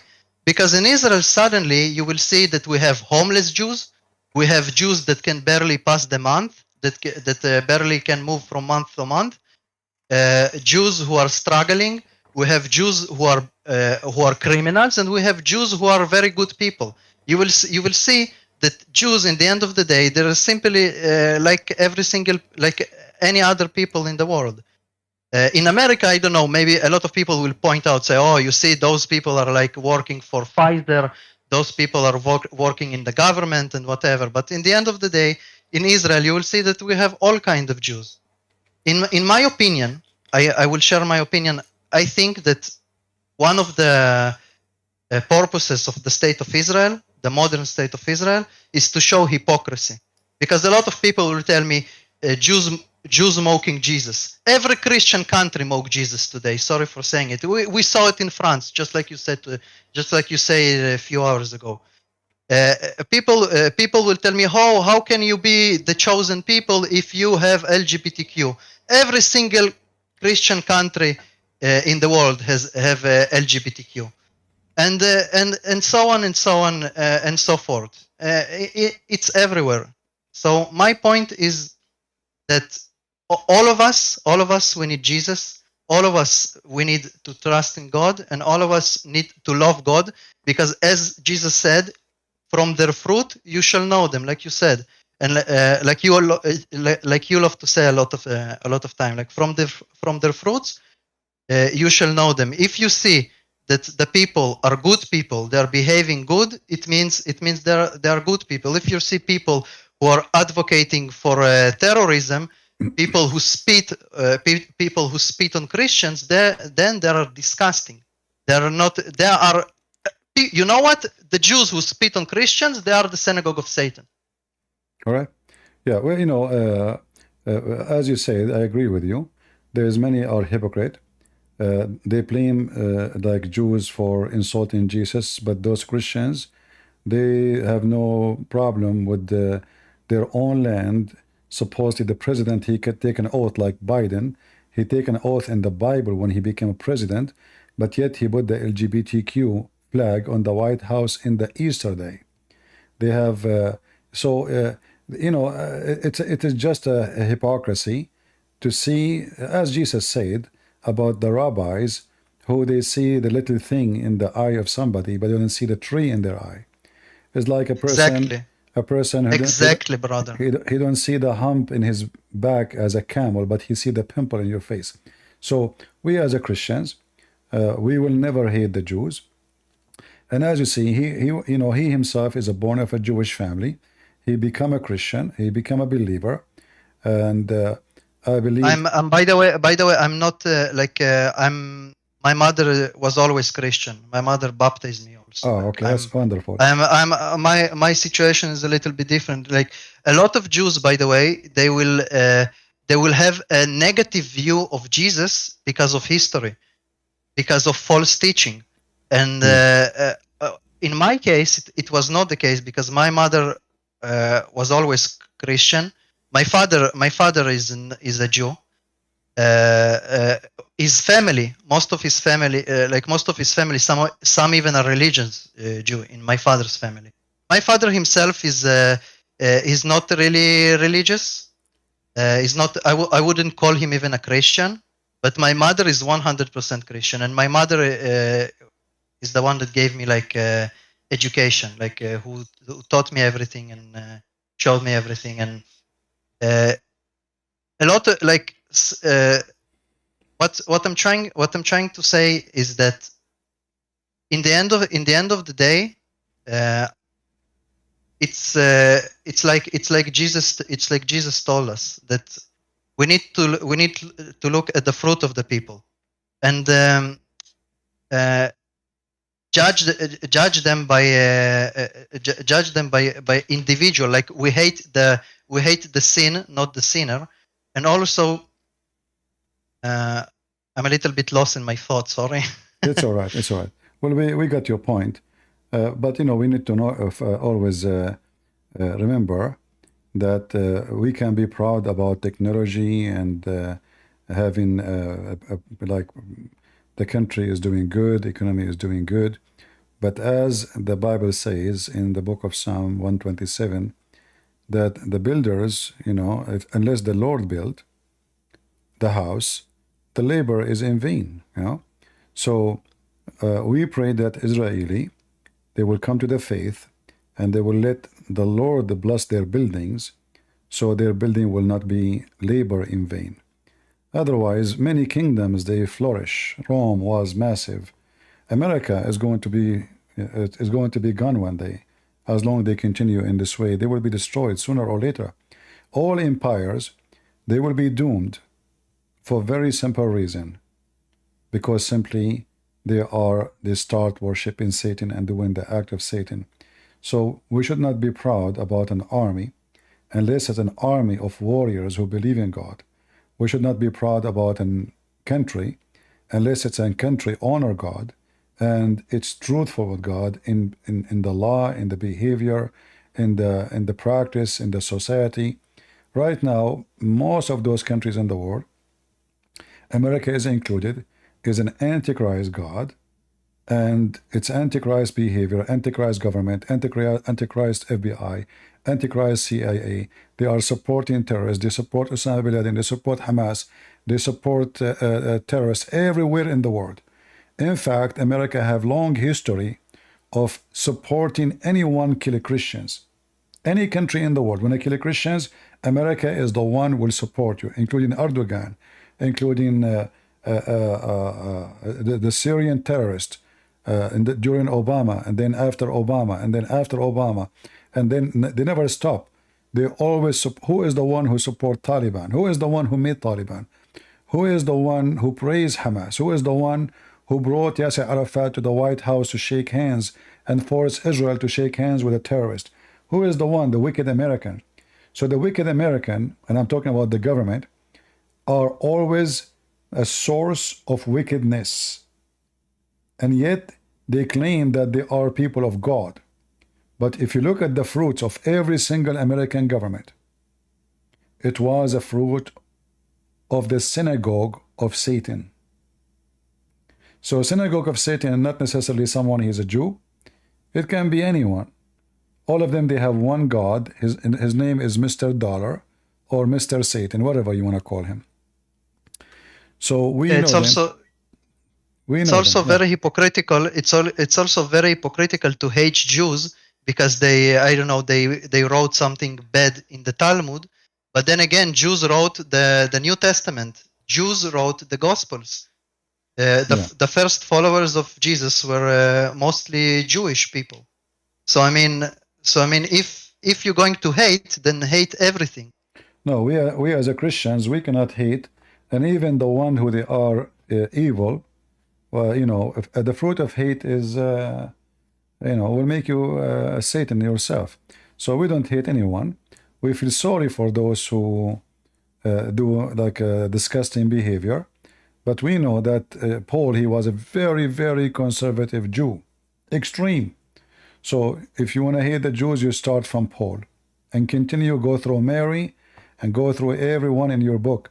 Every name in your book you praise is a name of a Jew. In fact, all your names, Christians, all your names is names coming from the Jews. Like, what's your name, John? What's your name, James? What's your name, Paul? What's your name? I mean, you give me your name, Mary. Well, you are, all of you, you are naming yourself by the names of Jews. Yet you want to say you hate the Jews. That's because you become a victims of a stupidity of the woke culture. The woke, they want to demonize Israel and demonize Christianity. So when you join the forces, you are joining the forces against yourself. When I was in the Middle East, they say Saturday first, Sunday next. I don't know what does that mean.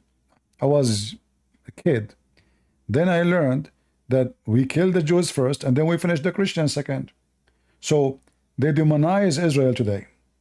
And your children join them. After they finish with Israel, what do you think is next? In fact, they are not waiting for next. Already they are demonizing you as a Christian. They make your Jesus every day. Every day, in every movie. Every single movie. And by the way, there's many Jewish producers involved in this mockery to Jesus. But those are Jewish who hate Israel too. Those are Jewish who hate Jesus. And they hate Jesus, they hate the Jews too, they hate Israel. Many people do not know that there's Jews who they used to betray Jews and deliver them to Hitler to kill them. I forgot what they call them in the Hebrew language. So they have a title, those Jews. They used to call the Gestapo, and because they are Jews, the Jews, they trust them. So they go in the street, they find out where Jews are hiding, they call the Gestapo, the Hitler Secret Service, and they come and they arrest the Jews and kill them. So always there is Judas somewhere. And Judah, he can be a Jew and he can be a Gentile. I will give you an example of the Gentile Judah today in the White House. His name is Joe Biden. He claimed to be Christian. He took an oath in the Bible. He go to church just to take photos. In the same time, everything he do is Antichrist. Anyway, thank you, brother, for joining us. Yeah, of course. Thank you. You're welcome. Thank you very much. And I hope soon we will have a good news from Israel. But look like the Israeli army will not do any massive response. As I said, I think they will do just a stupid, they will knock some empty buildings here and there. And they will make themselves like, oh, we did a lot against Israel. So they will make a, they will make a movie.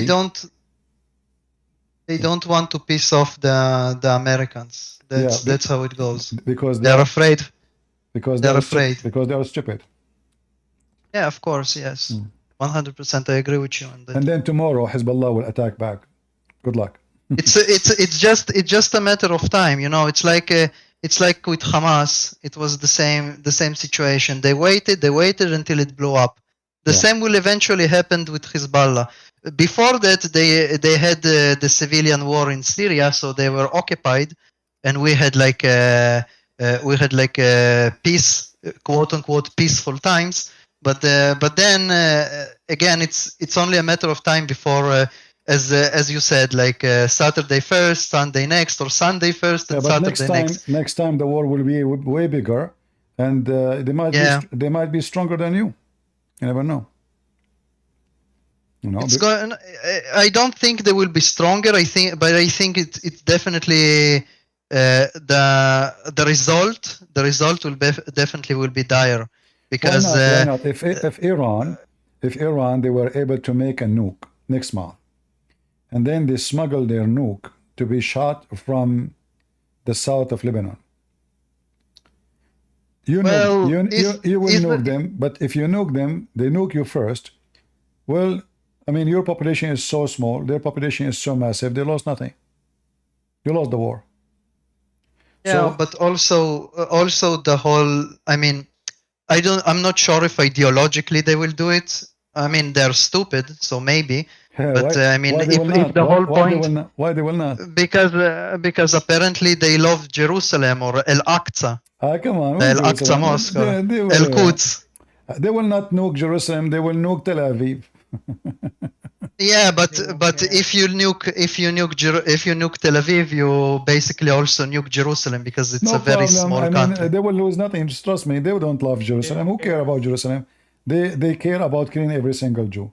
They will claim victory, and you are gone. And then what the American will do? They will say, "We are sorry for what happened. It should not happen." Everybody else is martyrs. Everybody else is a martyr.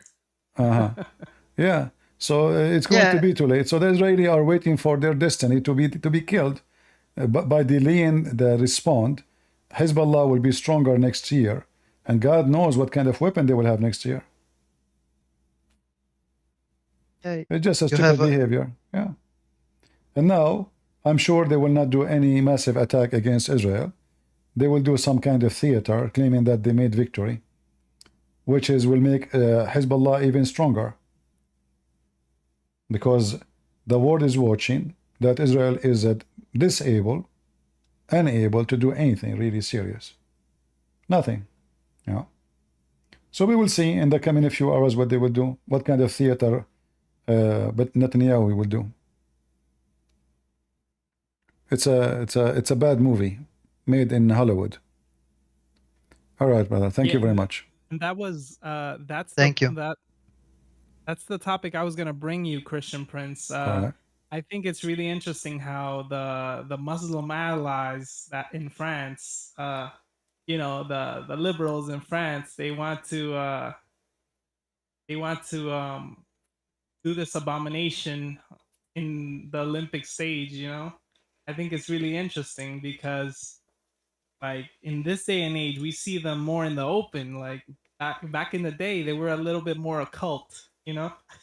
They were hidden, and now they're in the open. Like all this stuff. Yeah, but it's not their fault. It's not their fault, because the Christians, they do nothing, so they are getting more and more aggressive. The problem that the Christians are very submissive, and like how many of the Christians today, they will strike tomorrow and go in the street in Paris and show them that this is disgusting and we are against it. So they will disturb all the Olympic, and the Olympic will collapse. We can make the Olympic collapse if we gather 100,000 protesters only, just 100,000. Yeah. We can make this Olympic collapse. As simple as that. But they don't do it. Our priests are potatoes. They claim to be priests, but nobody want to gather people. Oh, what they talk about, let us have peace. We're not going to do violent. We will go and protest in peaceful way. Can we? So why they don't do anything?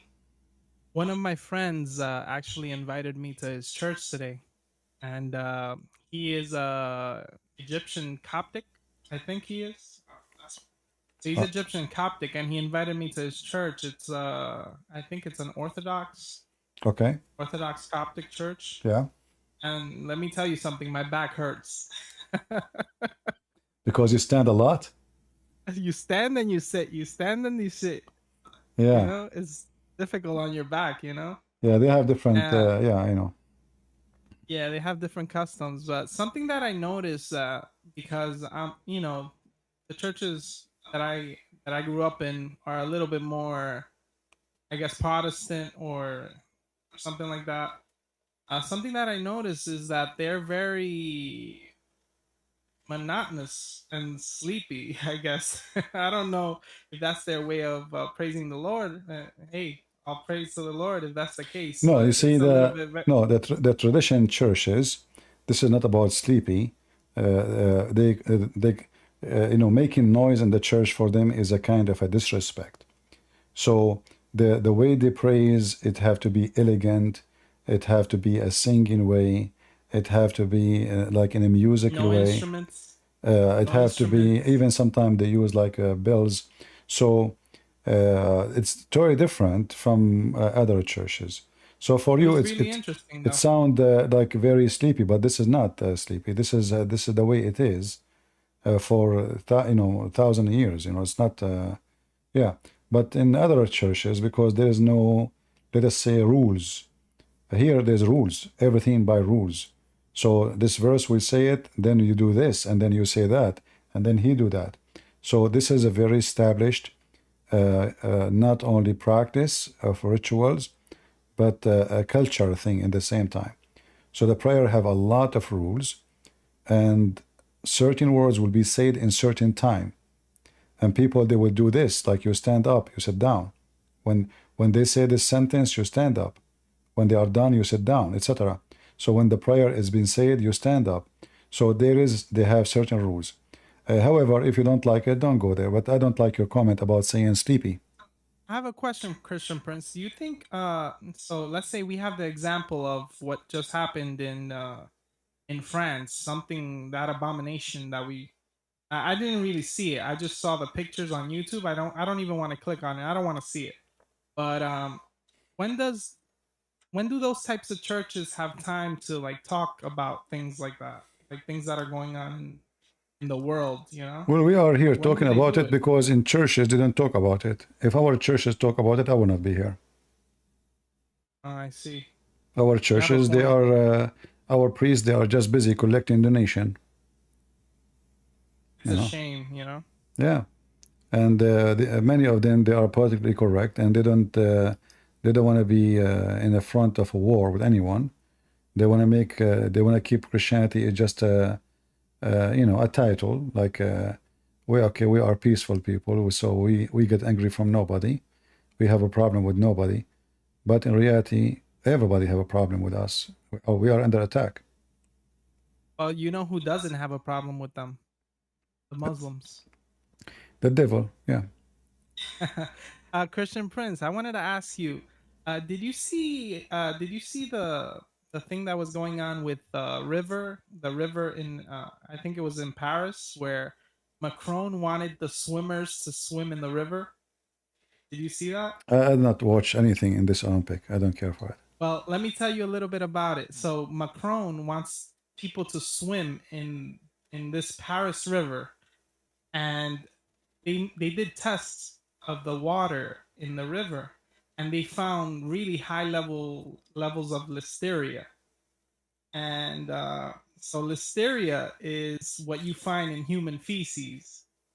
So Macron said that he would swim in the river himself, and everybody's still waiting for him to swim in the damn river.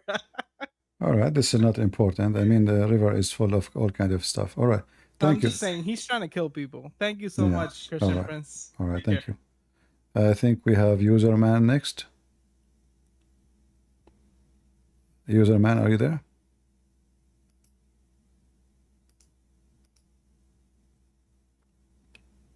You have to push to talk.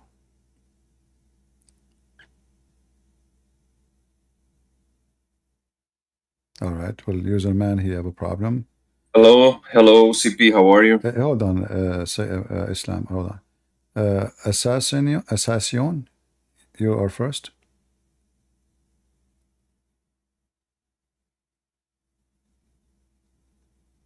Assassin Snake, are you there?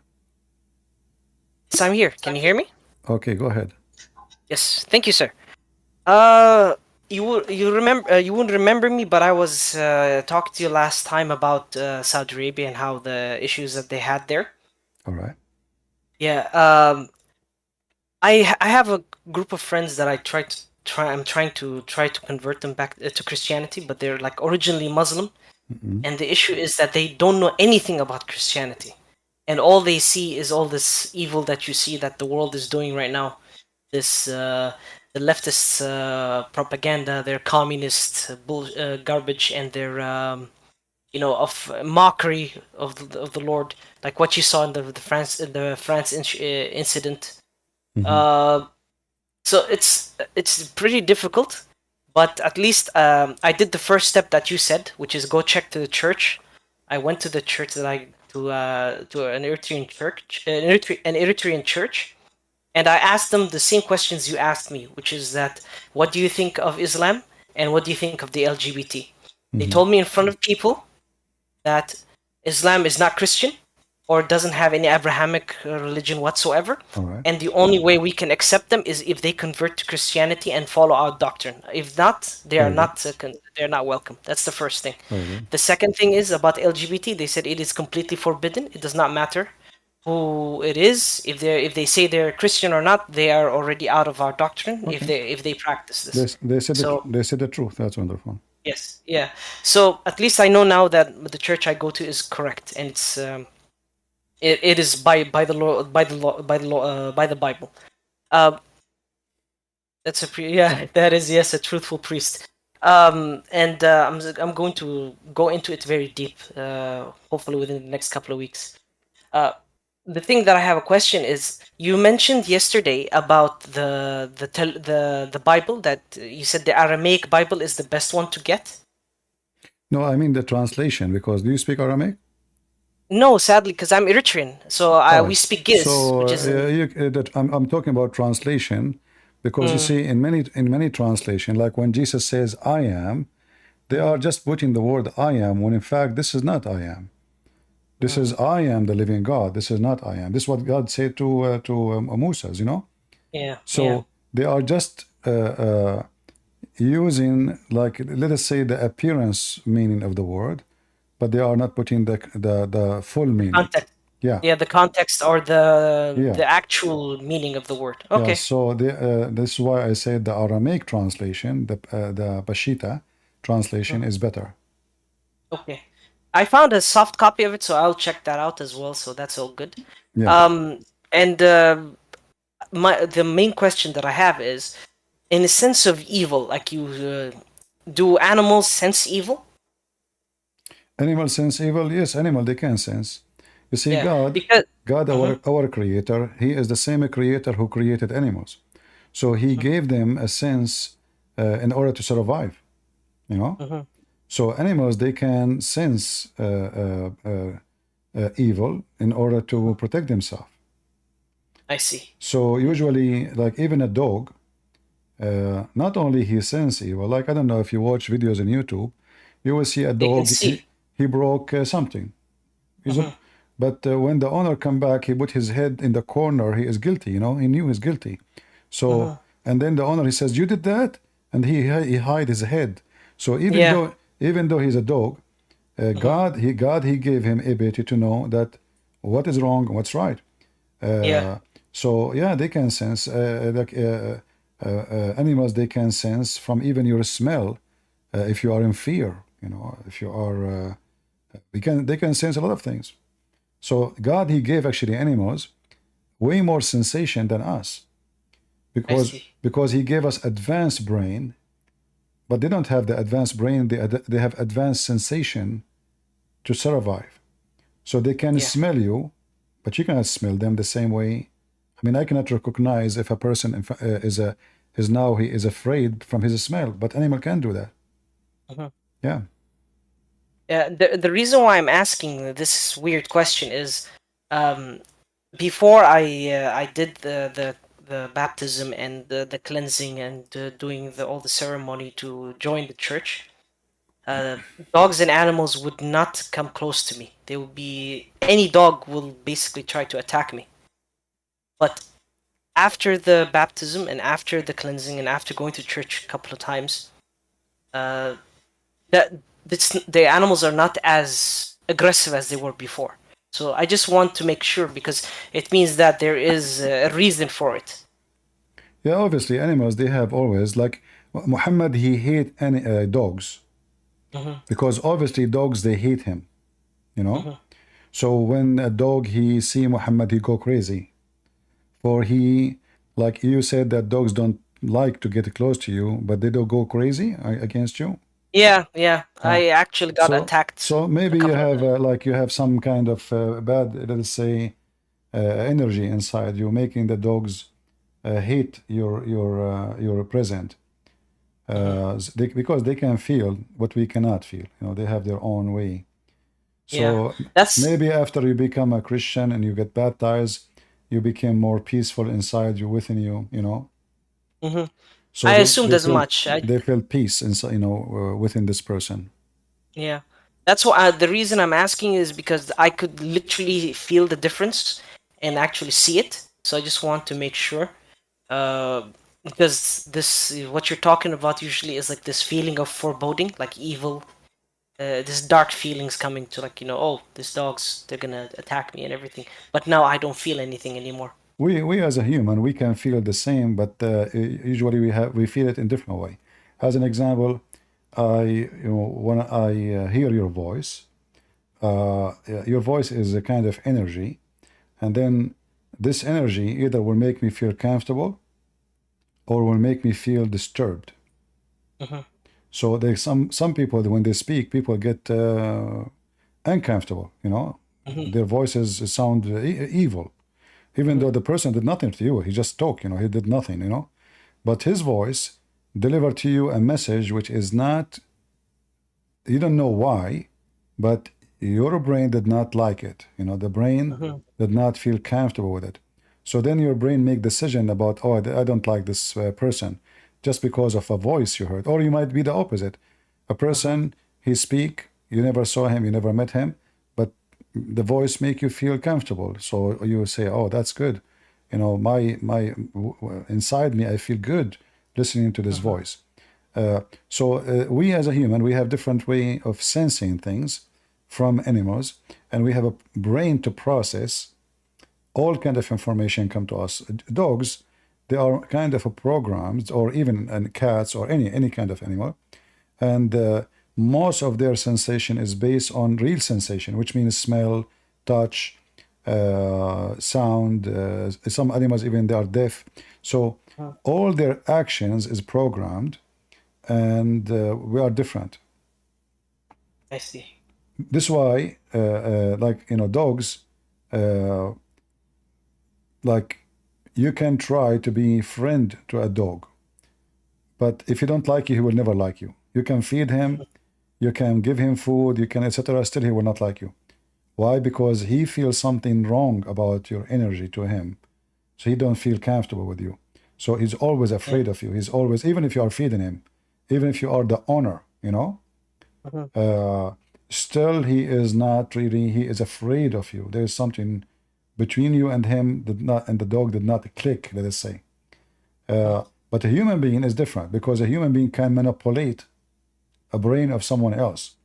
So I can be an evil person, and then I can fool you, make you believe I am a good person,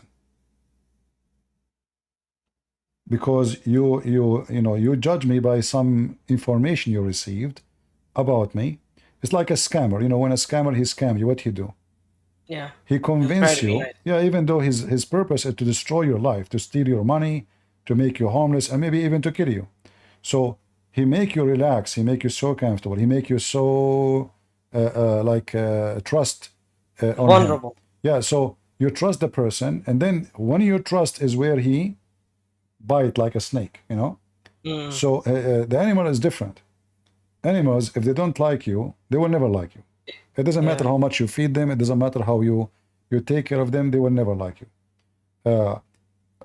Animal in the beginning can be like afraid of you because you are a stranger, and he can trust you slowly, this animal.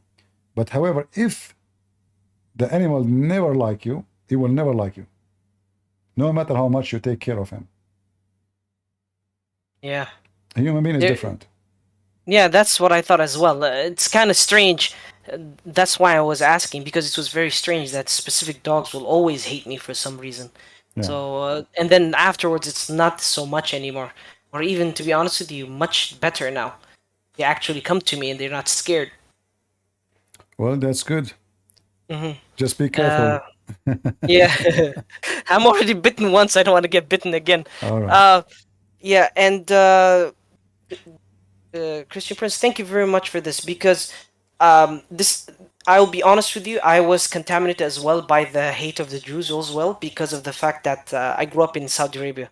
So I thought that the Jews, what IDF was saying was true, that, oh, these are not the real Jews and this is all a lie, and all this is like, the great powers that be, like the Illuminati and all the Rockefellers, all this stuff. Yeah. But your point actually made me think, and I checked and researched about it. It turns out, yes, you're right. There is evil in everyone. So there were good Jews and there were bad Jews. Most of the Jews don't care, like what he said. But the ones that are specifically evil that we see, they're not doing it because they want to be, they're like a Jewish or something organization. They're doing it because they just want money, or they're evil. That's all it was. Yeah, there is rabbis who side with Muslims against Christianity, you know. Yeah, Those I remember. Those are the synagogue of Satan, because how you side with the one who want to kill every single Jew, you know. So obviously, it's clear that they are satanic. The intention is obviously to get their own benefit, personal benefit, over their nation. And there's many, they claim to be Christian, they are satanic too, you know. They claim to be Christians, but they defend the devil, they defend Muhammad. They invite Muslim to teach about Muhammad in the churches. Even some priests, they say we want to give a corner for Muslim to pray in the church. So they claim to be Christians, but their behavior is the behavior of the devil. All right? Yeah, because like I growing up in Saudi Arabia, like everything that I hear is like the white devil of America. They will call America a shaitan, and they will say like, oh, we have to kill the Jews, اللعنة على الكفار وعلى اليهود and whatever. It's since I was a kid, so I thought this was the norm, that these people were actually evil, because I didn't know. But every time I'm checking and researching, it just shows the opposite. It's like a lot of the things are actually good from the Jews, not from. Oh, thank you, IDF. And all right, yeah. you're welcome. Okay, thank All you. right, thank you, sir. I'll be leaving. Bye. Islam is Satan. You're next. Go ahead. Hello, CP. How are you, my friend? I'm fine. May Jesus always bless you. Thank you. CP, I have an Instagram channel where I discuss against Islam every day. And then a Muslim that I often receive daily death threats, but he sent me a message and I could not understand the last part. I'm going to play it back for you so you can translate to me, okay? Damn, it's message sword. It's a sword. No stragas al hato. No, I don't know what that is. I don't know. This guy is not speaking Arabic. I think maybe he's a Somalian or something. I think it's so funny because they cannot refute with information and they go directly to violence. I have a question regarding the punishments in the grave and also the three questions, because what's the backstory of those three questions? We want to make it like a normal conversation today for the Christians, not to focus on Islam. Like a question, because if you ask me about Islam now, I will give you answers and reference, and that will switch our topic to talk about Islam. Thank you so much, my friend. You're welcome. All right, who is next? Who is next? Userman? Are you there, Userman? There's no sound, Userman. Look like you have a problem with your microphone. Honor, you are next. Hello, can you hear me? Yes, I hear you. Go ahead. Hello, CP. How are you, man? I'm fine. Hope everyone is good, doing good in chat. Yo, I just wanted to ask, can I pray for chat? Can what? Can I pray for chat? Sure, go ahead. Hey, thanks. In the name of the Father, the Son, the Holy Spirit. Amen. I pray that we can all take this moment, Lord, to come to you today and thank you for everything you've done for us, Lord. We want to thank you for our lives and every single moment that you bless us with your presence, Lord. We want to pray that you forgive us, Lord, for our sins, Lord, for we are wicked, Lord, and we are infested by this sin, Lord. We pray that we may all see a day where we can break bread and have dinner with the greatest of our enemies, Lord.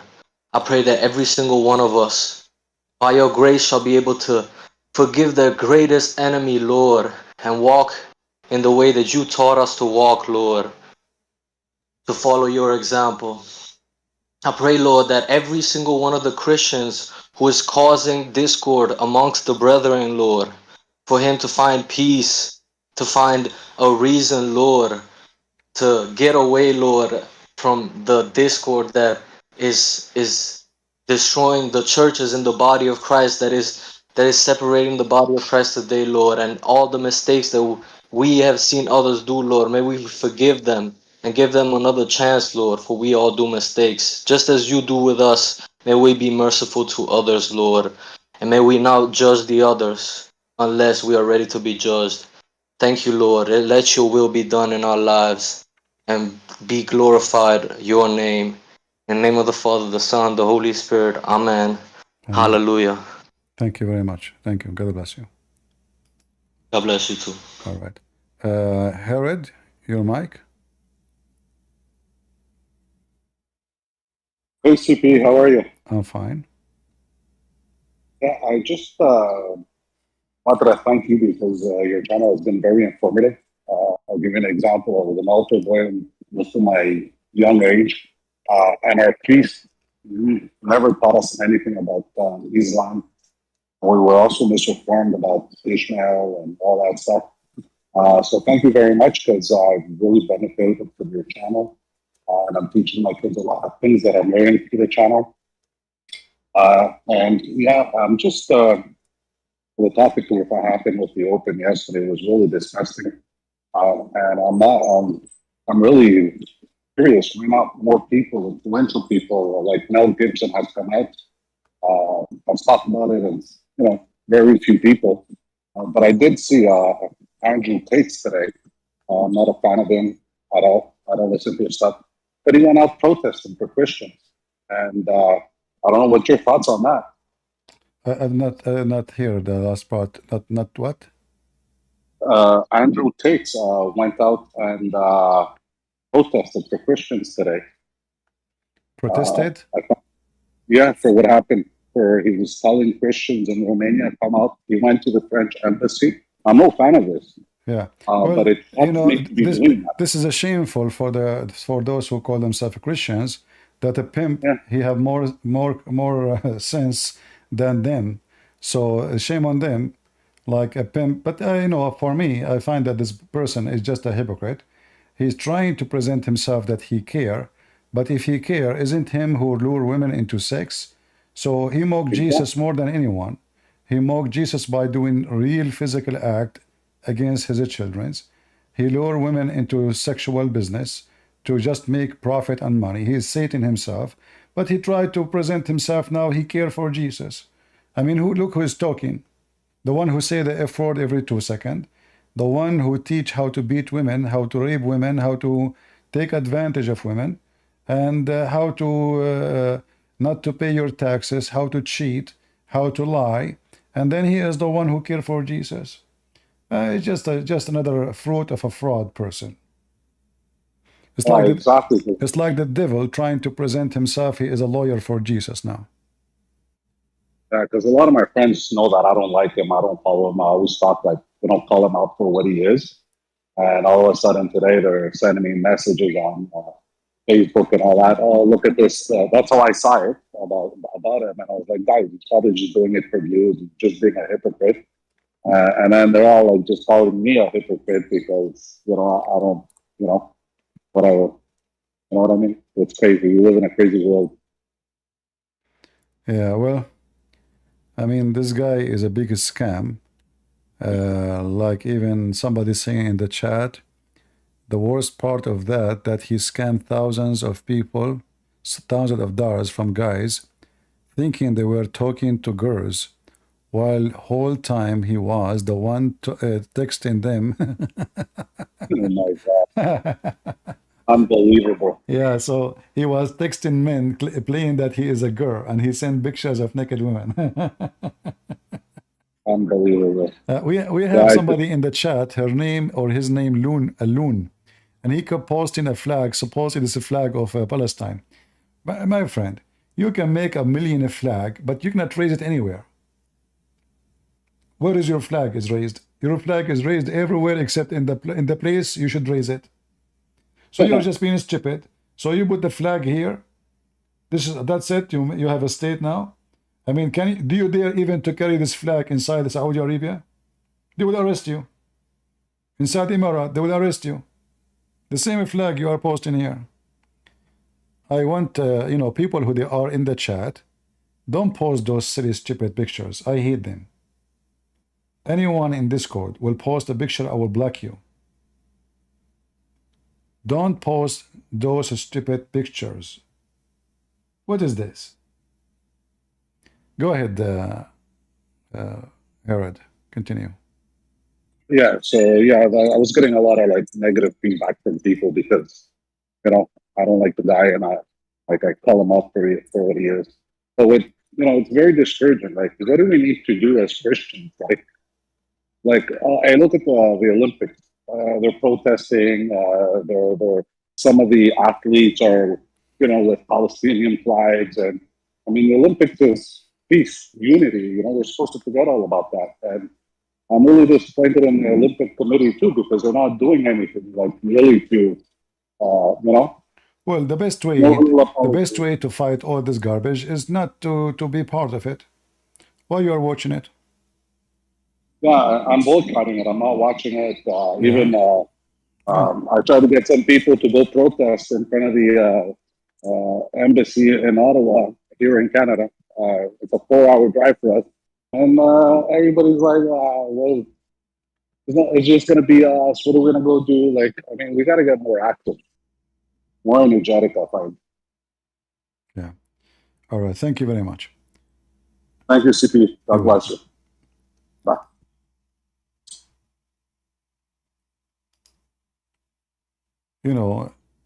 If Netflix, they made a movie about Jesus insulting him, and then I pay Netflix every month, I don't know how much money, well, I'm supporting them. And same for anything. The reason they don't care, because you Christians don't do anything. I mean, at least don't be caught all their activities. If the churches around the world, they say we will not join this Olympic no more, anywhere they will insult Jesus, we will not be part of it. Do you think they will dare off to do that? They will not.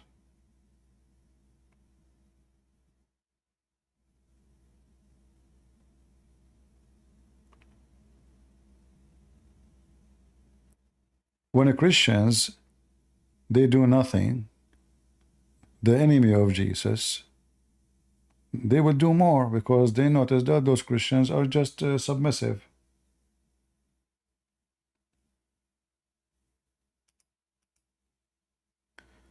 All right. Loon, why you don't come to me here in the stage and tell me about the facts? I want to invite you. What do you think?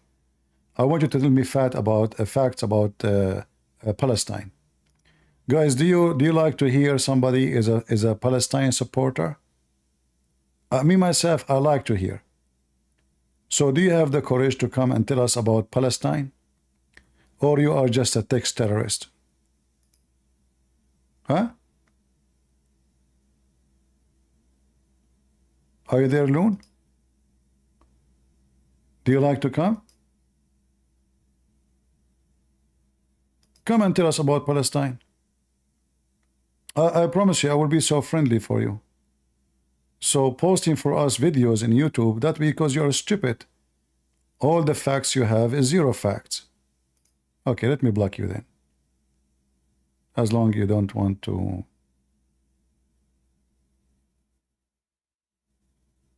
Don't debate what I have just sent. I'm willing to debate anything you send, but you don't dare even to tell us what you are sending. You're scared of what you are sending, potato.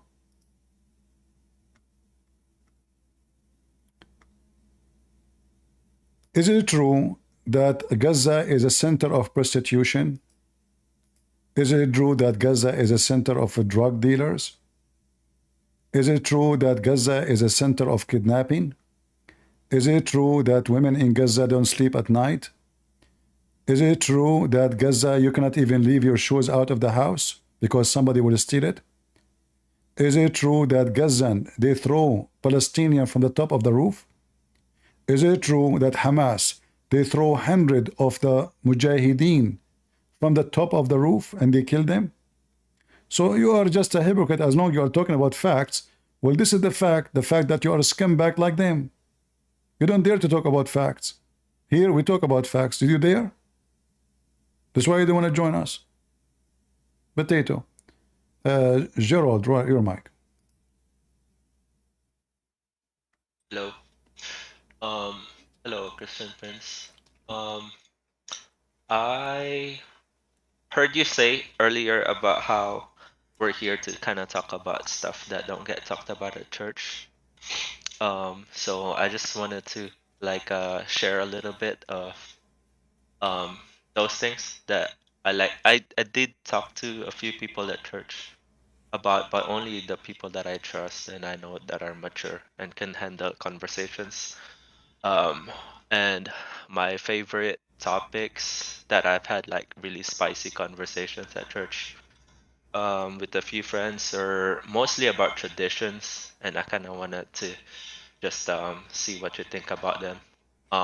My personal view about traditions is that they're temporary and that we should hold on to them like they are temporary because that's what they are.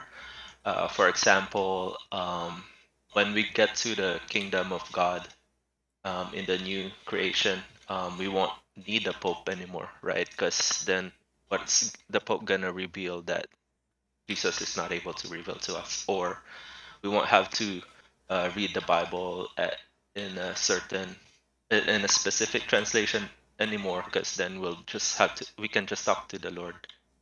So he's right there, the Word of God. And but I guess like the most memorable conversations I've had at church, and I think some of them are evil or really about like end times. Do you have had that experience when you talk to like some other Christian and you just think that their end times understanding, like their interpretation of prophecy is just really bad?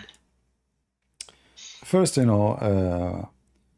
don't really talk about end time as if it is going to happen tomorrow. And I cannot talk about it as going to happen next century, because the only one knows when the end of the time will be is God, And Yes. the one who will announce it is the Father, and the one who will do it is the Son. So for me as a Christian, it's not my business really.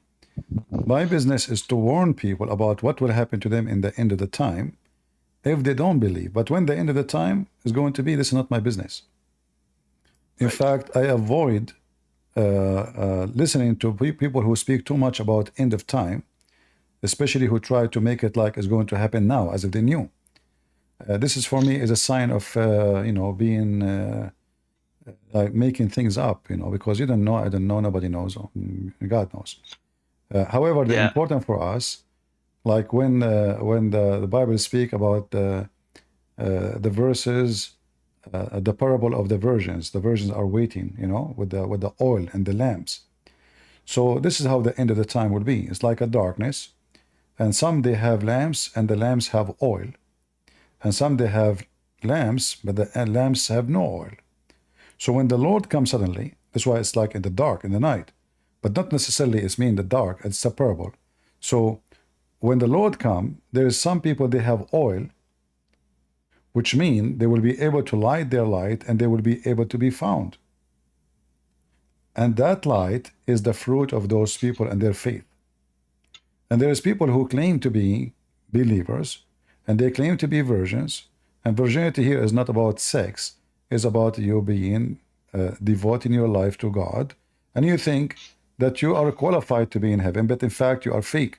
So you don't have oil in your lamp. So you bought the lamp, but you do not have the oil for it. Obviously, you are a fake. The Lord, he says, from their fruit you shall know them. So a tree which will not give fruits will be cut off and thrown into hellfire. So let us say there's an olive tree. Olive tree is a blessed tree, but this tree never give oil, never give fruit, never give anything. So obviously it's not a blessed no more. It's going to be cut and thrown in the fire. So for us, the topic of end of the time, we should avoid speaking of a prophecy or prophesying about it, because simply we do not know. And we should not accept anyone to misquote for us verses claiming that this year is going to happen, or next week is going to happen, or now it's the end of the time. For that will not make any good. To make it simple for you, if I say to somebody, based on my understanding, next month, in the day, let us say, next month, August 3rd, is going to be the end of the time. Oh, CP, how you get this? And then I start showing you a verse and do calculation as some people they do. And then August 3rd came and nothing happened. What that will do, what the impact will do. The impact will do, you might make a person who believed in you, now he don't believe in anything. You know? Because you delivered to him a lie. So instead of helping somebody to be ready for the day of judgment, you made him lose his faith. Because he noticed that this Christian is not being truthful with me. He gave me false information. Like there's many false Christians who predicted, like they claim to be Christian, like Jehovah's Witnesses. So they said it's going to be in this day. They gave many dates. And then all dates turned to be false. And this is one of the major reasons, actually, for many people not to believe in this garbage no more. Right? Yes. So I think go ahead. Like in my experience, the most dangerous views out there when it comes to eschatology and times is their views about the promised land. Like I've had conversation with, and they're like grown up, like they've been going to church for a while, but this is their view about how the land in Israel, there's supposed to be an end of the exile. And I think it's just like their interpretation of the text, which is not really, I think, very very good in the way they read it. But they do believe that all of the territory has to be restored and all of that, and so they support stuff politically. I think that's very dangerous, and I think the reason I wanted to share it. Like what they support politically, like what exactly? So basically, they want all the land that was mentioned in the Old Testament that belonged to the nation of Israel. They want all of that. And why this is dangerous? Well, because it's propagating war, and basically. Okay, no. You see, hold on. So is it a promised? Is it a promised in the Old Testament or it's not? The end of exile. The end of the exile. Is the land promised to the Jews? Yes or no? Yes. Okay. So how they are preparing for war if this is what God promised? Well, because that's their interpretation of the end of the exile, basically. Hold on. No, this is not about. Let us make it simple. Let us go back to zero. Did God forget about the exile? Did God promise the Jews to have their land? Yes. Okay. Do you believe that in the promise of God? Yes, I believe in the promise of God. So what God will do is what God will do. It's not people. It's God.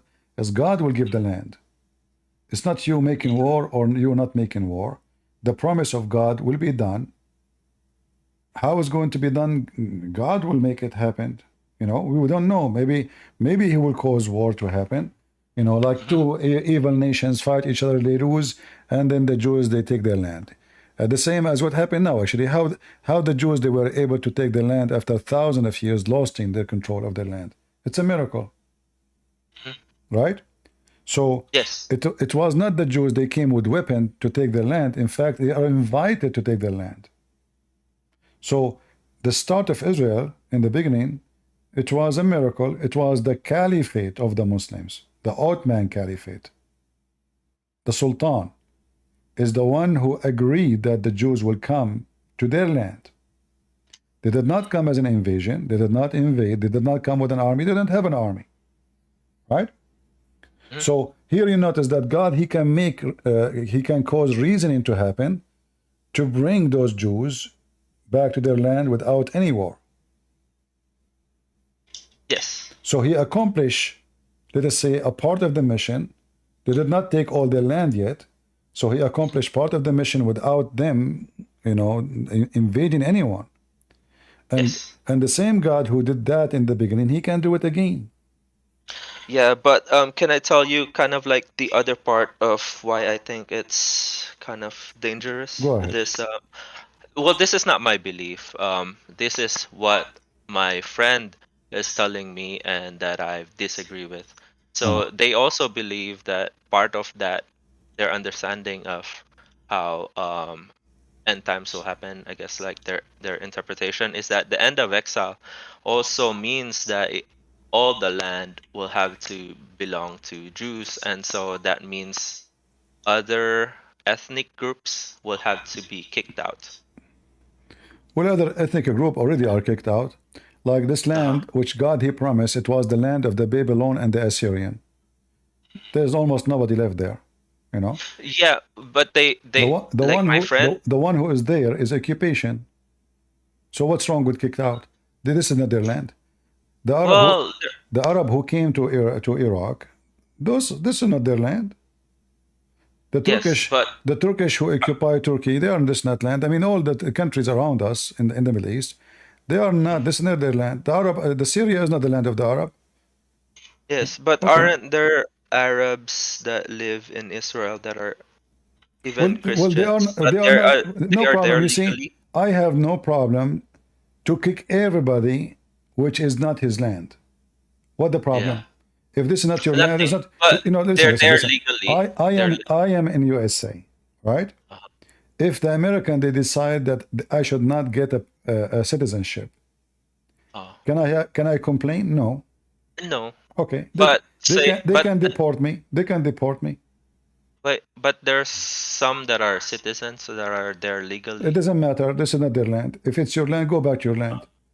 But even if they're there legally, it doesn't matter. This is not your land. If you came here as a thief, you are a thief. Okay. If you think you own the land because you took over the land by time, well, you are making a mistake. If you occupy my house for 1,000 years, it doesn't make it your house. It's my house. Well, like immigration, you were there legally. It's no problem. Still, I did not, because you see, if the one who gave them who gave them the right to be a migrant? Is it the owner? No. You are there. You came without permission. So you are you know, this is not your land. Go back where you come from. If you ask Hamas, where are you from? They will say to you, we are from, we are Arab. Okay, what are you doing there? No, we're not. Yeah. Everybody agrees with Hamas getting kicked out, even destroyed. Not Hamas. I mean Hamas. We're talking about. I'm talking about Hamas. They call themselves Palestinian, but those are not Palestinians. Right. They are not. Okay. So yeah, we're talking about like legal, law-abiding citizens, even Christians, even you see, pastors. The Jews, the one who own the land, if they want, they can let you stay. If they want, they can kick you out of their land, because they are the one who can give their right to somebody else. So when the American they say, hey, Christian, take an oath and you are now a citizen, it is the American who passed the right to me. Otherwise, I will not have a right to stay in this country. Correct? Correct. Yeah. So okay, that's fine. If the owner of the land, he says, okay, you know what, you can sit in my land, then no problem. When Abraham, he asked for a grave for his wife. the king in that land, he offer him free land. Abraham, he insists he want to buy it. Right? By buying it, he is the owner now. Okay. It's not a gift. Like Abraham, he did the wise thing, because a new king, he might come. He says, you know what? This is our land. We gave it to you for free. We take it again. But Abraham, he insists to buy it. So he bought the land. He owned the land. He is the landlord. When I like, so he's there legally. If Erdogan now he decide to give me a land in Constantinople, you know, he says, hey, Christian prince, I will give you 10 mile of land. Well, he don't own the land to give it to me. Okay. He himself is a thief. He have no right to give land out. He had no right to be there. Yeah, but some people have right, like when they get there legally and they The word right, you see, the word right is very like subjective when they want. Either you believe in right or you believe in wrong. The right thing is, this is the land of the Jews. This is mean the land of the Jews, not the land of the Christian, not the land of the Christian prince, not the land of the Arab, not the land of the Japanese. I have no right to say to someone he's a Chinese, Japan is your land. Well, this is the land of Japanese. So the you know, some people live there. You don't have right, because simply the right, if you have a right, it's what people gave to you as a gift. The same way they give it to you, they can take it away. It's like you are a guest in my house. So you come to my house, we give you a room, and then you claim that you want to have a right to be the leader of the house, but I just gave you a room, you know. So what happened, that those people we are talking about, you keep talking about their rights, they come, either they are Bedouin in the desert, they land there to feed their animals and they stay, but this is not their land. Nobody invited them, nobody gave them the right, or they came with occupation. Either way, the land is not yours. So the one who owned the land is the only one have the right to be in the land. And how long you are there, that will not change anything. Like, can I say America is my land in the front of someone is an Indian American? No, I will be lying. The Indian American, he was here. This is his land. And so there's territories in America totally controlled by Indian, because simply it was their land. And until now they have control of it. They made an agreement with the American, the migrant, that, you know what, this is your territory, no problem. We sign agreement, peace. You have full control. Even the American police cannot go inside. The Indian are in total control. So here you notice that even in America, the Indian, who the owner of the land, they are given a special rights. In the Middle East, they take your land. They change the name of the land. They change the language of the land. And the one who owned the land, he became third-hand citizen. In America, the one who was native, he is number one citizen, not number two. He don't pay tax. He don't obey the law of America. He have his own law. He have his own judges. He have his own territory. He have his own police. He have his own governor. They have everything. Everything is special for them. Every American, if you don't pay tax, you go to jail. Indian, they don't. They have nothing to do with the American. Yeah. So what happened? So what happened when we say dangerous? Why it's dangerous if we are fighting for what is right? So now, if I say we as a Christian, we should have back the city which the Muslim occupy in Turkey and convert the church into mosque, am I being dangerous? Well, can I say why I think it's dangerous? Just kind of like you said that already. You said there's people and that will make war. No, well, yeah, that's part of it. But the other part is like oppressing people that are not ethnic. Well, I am not oppressing people. They oppressed me. They took my land. It's the opposite. Well, even in the Old Testament, right? Like some of when the Lord gave the Israelites their land, they inherited it. Even then, they had foreigners in their land, and they were welcome. No problem. In the land. But you see, you are mixing things up. If and somebody they're not allowed to Like they're if not supposed to be oppressed. because you are saying oppress is about taking my land back. How that is an oppress? If there are people, if Oh, there, okay. Okay. if people is if there are people of truth, they knew that this is my land. So how I'm oppressing them? I'm taking my land back. You know? That's true. That's true. They didn't have land. The foreigners back Yeah. then. The oppress is when you take the right of others. But if somebody don't own that right, how I'm oppressing that right? That's true. That's true. They didn't. They didn't have the To make foreigners it back in simple the for Old you, Testament. They didn't have did you land. hear about something called the squatters? Yeah, yeah, I know Okay, squatters. squatter, somebody, he come to your home or go on vacation, he open the door, he break in, he go in, and he's that's it. You call the police, he will not leave. He says, this is my house now. So now, is it really his house? No. Everybody knows this guy don't belong there. He's just a fraud. So if he sit in the house for a year, because the stupid law protecting the thief, doesn't mean that the house is his house. It doesn't matter how long he stay in the house. This is not his house. Okay. He did not build it. He did not spend his lifetime building it or taking care of it. So the Jews, they build the temple. Now the temple now is hijacked by the Muslims. So can the Jews take back their temple? Yes, they can. Is that going to oppress? Oppress who? The oppressor?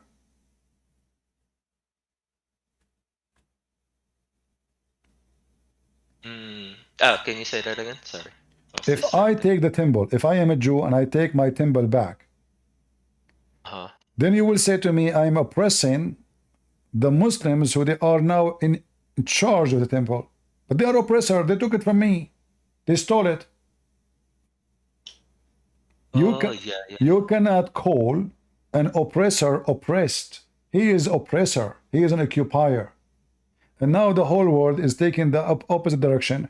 And instead of saying that those Arab are the oppressor, and I am an Arab, they are the oppressor, they say that the Israeli who they are taking back their land is the one doing the oppression. But the truth is the opposite. The Arab, they go to Spain. The Arab, they go to Spain, they build palaces, they live there, they rape women, they took the treasure of the country, and then when the Spanish, they kick them out, they say, oh, you see, they oppress us. But you are the one who went there. This is the land of the Spanish. Why you are there? They go to Morocco, they occupy Morocco. Now Morocco is an Islamic Arabic state, but those are African, they are not Arab. Tunisia, Libya, Egypt, Syria, Jordan, Iraq, you name it. So they go, they colonize, and then they claim that they are the one who own the right of the land. And if the owner of the land, he speak to take it, they call him Islamophobic. Okay. I have I'll just ask 2 questions, and then that would be it for me for today. One is, do you think, listening to what you just said,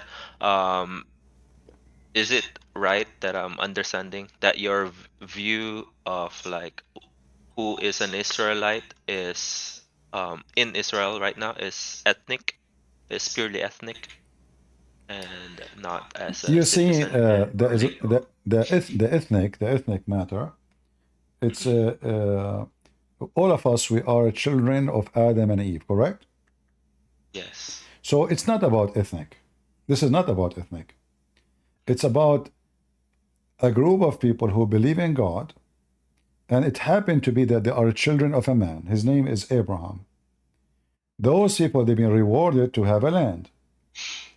Those people, they spread around the world, and they are mixed with many ethnics. The one who is born from a Jewish woman is a Jew. A Jewish woman. He is a Jew. So it doesn't matter. So if the women, let us say she married from a man, he is not even a Jew. Her son is considered as a child of Israel. So it doesn't matter how many ethnic group they mixed with it, still they are Jews. I agree. All of us, we mixed with many ethnics. All of us. Yeah, I agree, because there's some people that are with Arabic or ethnic background, but they're fighting in the side of the Israeli army, right? And you mentioned it earlier too. And I don't think it's right that they should be kicked out because they are. I'm not saying they should be cooked out or not. I'm saying that the one who owned the land is the one who have the right to pass his right to me to stay or not. Okay. If he say you can stay, thank you very much. If he say you have to leave, then I have to leave. They have the choice. Yeah. Okay. So that's okay. My second question is: do you believe that the exile is over for the Israelites, or are they still in exile today? Well, I mean, this is a very complicated topic. I believe that the Israeli, they will struggle for still long way to go. And I cannot say it's over. I cannot say it's done, because only God knows the future and what is the plan for those people to be. So I will leave to God. I'm not a prophet. I cannot prophesy.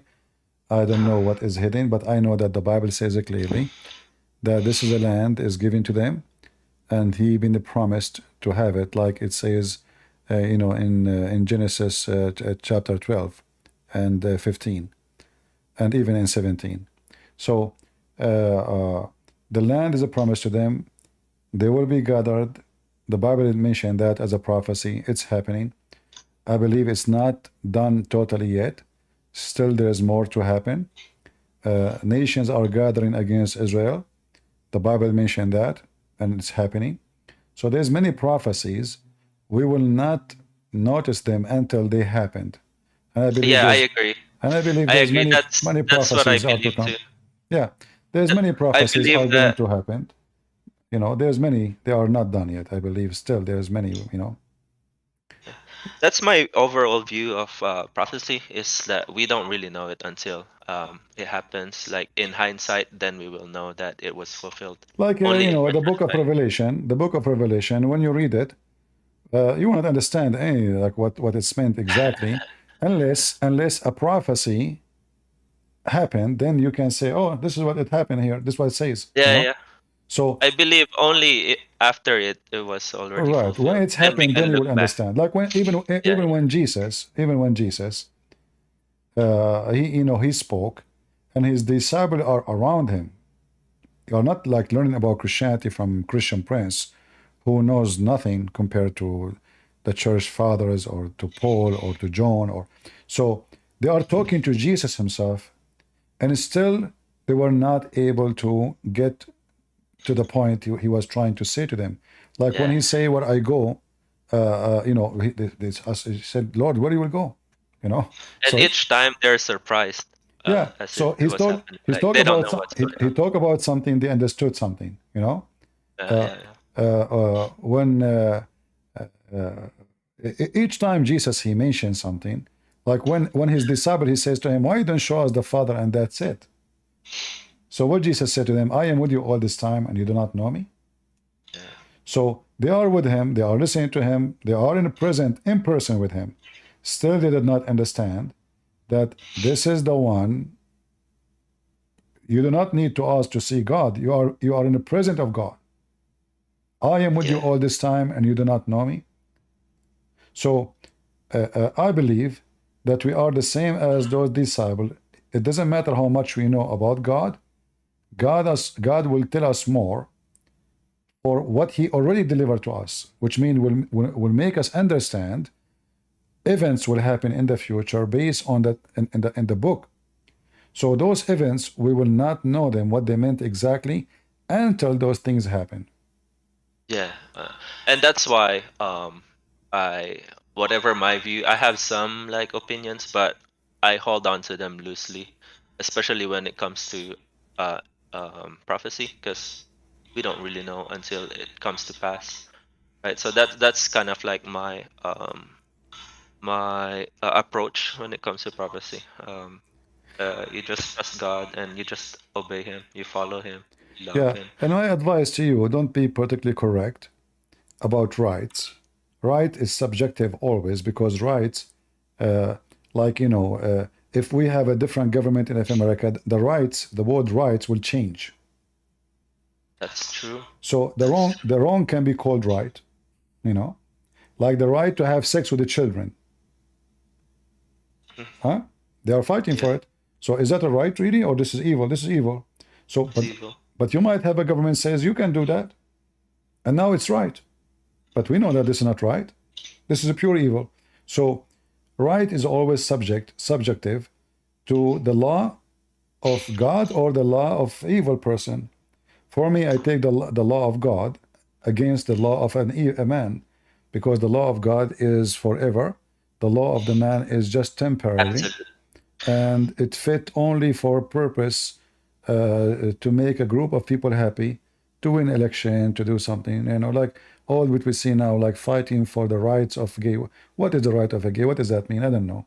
I mean, are you like, okay, you want a man marry a man, okay, and okay, we do one more right. What is the right? Oh, flag. We have a flag. Okay, and you have a club. Okay, you have a club. You are working in government. Okay, you work. So what does that mean? So simply, a human being always he deceive himself. He think that he is establishing accomplishment, but those accomplishment are accomplishing nothing except destroying society. If we in our society in USA or in the West in general or anywhere in the world, let us say tomorrow we wake up, every man is a gay and every woman is lesbian. Well, all the earth is gone. Because simply we will not have babies. Secondly, we will age and there's no children to help us to walk in the street and nobody to push our wheelchair and nobody, you know, I mean, that's it. We doomed ourselves. So it's proven even scientifically that what they call right is wrong. Yeah. So, you know, don't be politically correct, and don't. I'm not. Yeah. I'm not. And don't go by, you know, like, oh, there is people, they are there. So what if there are people are there? Yeah. Well, thank you for talking to me. I will get our land from Turkey. It doesn't matter how many thousand years to go. This is our land, not their land. Stay in. Looks like there's nobody else in the The thief taking my home for 10,000 years doesn't make it his home. Yep. All right. All right. Thank you very much. Thank you. All right. Anyone else?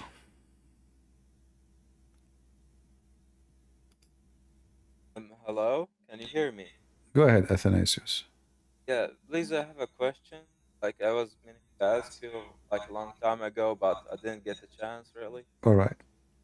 Yeah, so I was speaking with someone in the server, and he said that you don't really agree with Arab Christians using the word Allah as a meaning for God.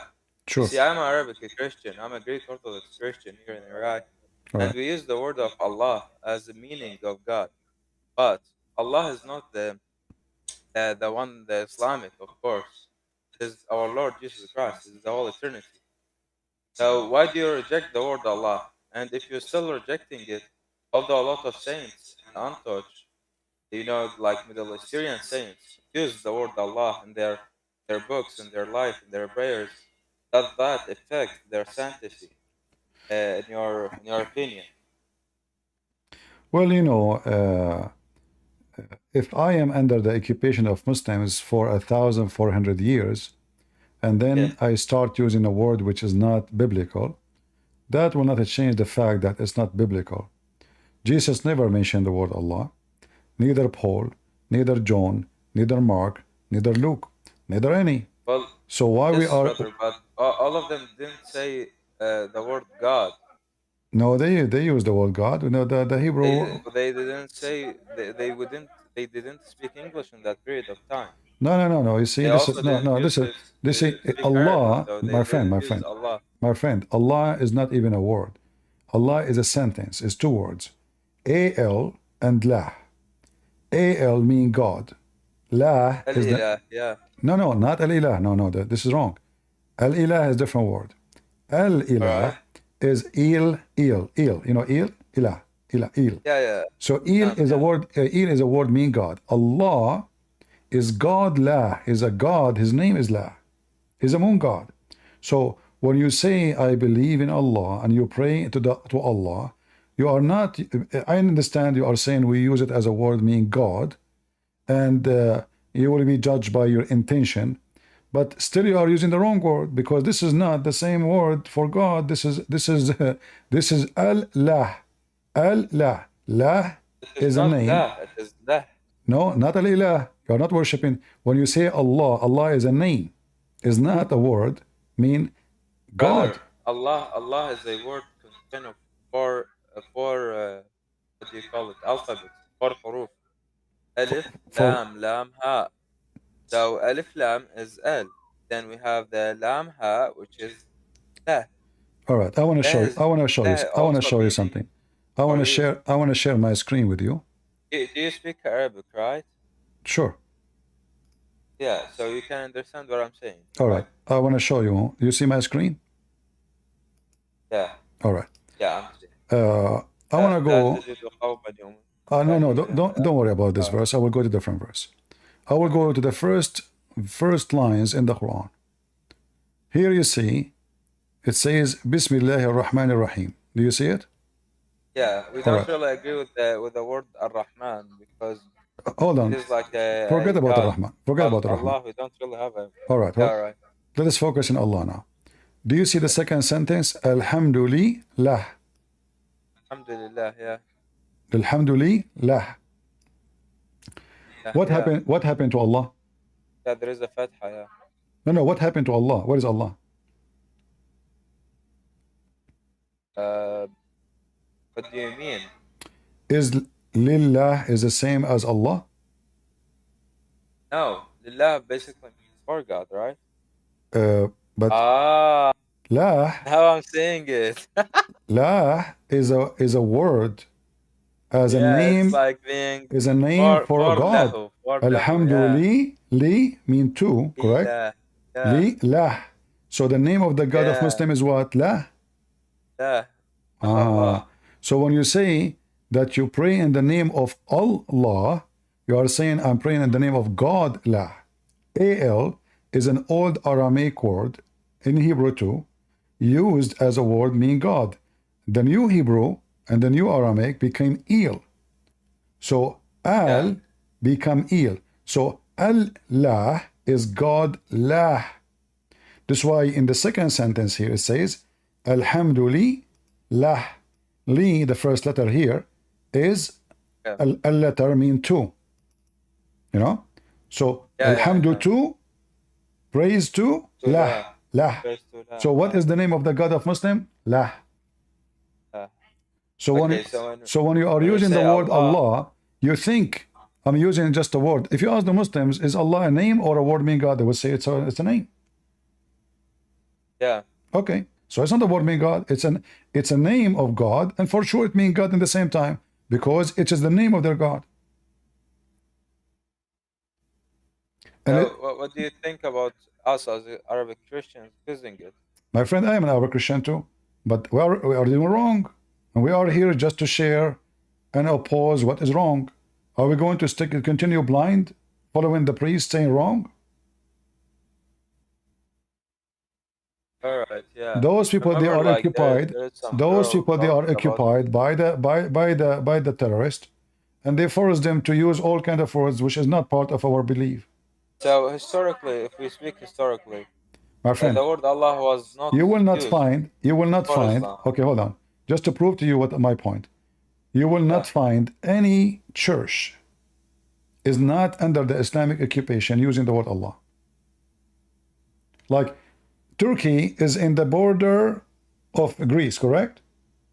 Yeah. All right. So you will find a church inside Turkey, they are using the word Allah. No. 1 mile away, 1 mile away, just 1 mile in Greece, nobody knows this word. Nobody use it. That is saying you. Don't speak Arabic. No. Those are Turkish too.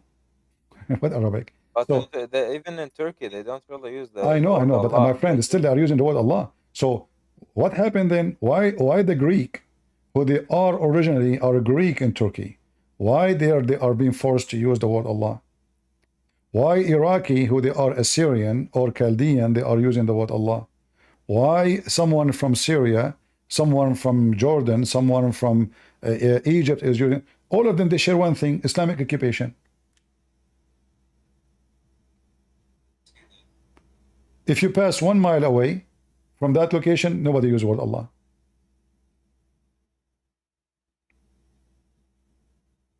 So I invite all Christians, especially Arabic Christians, to repent and never use the word Allah. We should not. All right? I hope. No, I can't hear you. All right. Well, All right. Thank you. Thank you, brother. God bless you.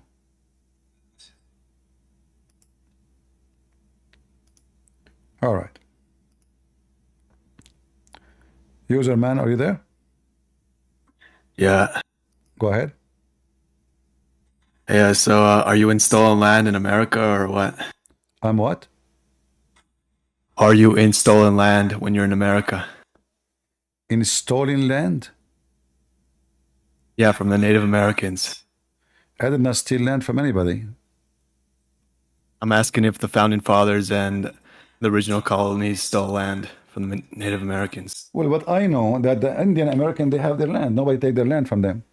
They still have it. Until now they have it and nobody take it. And they have full control of it. They have full governor. They have full police. They have full budget. They have full right of minerals. And even American police cannot pass the borders of a native Indian. Don't you know that? Now I'm asking you, what about you? Where you live? I'm in America like you. So are you still in land? Well, I came here as a child, so I wasn't born here. It doesn't matter. You asked me, still in land. So are you still in land or not? Are you taking land from the Native American, or you took it from a land which is not owned by the Native American? No, I'm asking if you would support Native Americans if they like rose up in insurrection. Why they want to rose up? They have their land already. Nobody took their land. Well, they only got like 2% of it. They don't have 98%. That's not true. That's not true. Secondly, when you say American Indian, those people, the same people, they were killing each other, raping each other, and almost they annihilate each other. Nobody left of them. That's why now their number is so small. It's not the white people who killed them. They killed themselves before anybody come. Actually, most of them were killed by smallpox and other diseases like chickenpox. Most of them they killed by killing each other. Go read history. No, it was actually disease. No, they are killing each other. There is a massive war happening between the tribes of the Native American. So they were savage, killing each other. Then they are lucky, actually. I wish that when the Muslim, they come to our land, they say, hey, listen, Christians in the land, you are first citizen and we are second citizen. You don't pay tax, you don't do anything. You have control of your land. Then we have no problem. American, they gave them rights. They gave them right. Even American don't have. I have to pay tax. They don't have to pay tax. They are becoming so rich. They are the one who own casinos. They are the one who became billionaires. They are the one who have a voice. They are the one respected. They are the one special treatment. There's nobody giving those things to anybody in the world. Well, usually occupation, when they come, they occupy you, they suppress you, they kill you, they rape you, and what you can do about it? What do you have to say about some of the tribes that were pacifists that didn't warmonger? What do you got to say about them? I don't know. What does that mean? Some of the Native American tribes were pacifists. They were against war and they didn't attack anyone. What do you got to say about them? I never saw them. Those are against war. They kill each other. They used to cut the hair of every person they kill. They take women and they rape them. I never saw. What I know, that the Native American, they were very savage in their behavior, and they were killing each other, raping each other, and they themselves, they agree. So you said to me they are peaceful. Those things we see in the movie. A guy looks. I'm saying a small amount of tribes of I them don't were care. peaceful. I don't know. Like there are 5 people, 10 people. What we see in the movie, mostly 90% of it is fake. Like there's a wise man, he care for peace, and then there's a white man, he come and take their land. Those are movies. The reality is the opposite. They are the one who attack their neighbors who is an Indian. They kill the wife, they kill the guy, they take the wife and they rape her. This is what they do. They are the same as the Arab. I find a very similarity between the Indian American and the Arab. The Arab, they kill their neighbors, they take the wife, they rape her. This is what Muhammad used to do. The original pilgrims, they wouldn't survive without the help of the Anyway, my Native friend, Americans. this is not helping. How's it not helping? Because I advise you, if you are truthful about what you say, to leave America then. Why you are here? Who is forcing you? You have your passport. You are welcome in many countries around the world. Leave. Stop being a hypocrite.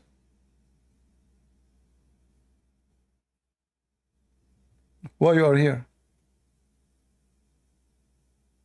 Contact any Native American. They says, I am one more American. I want to leave so I can give you your land back.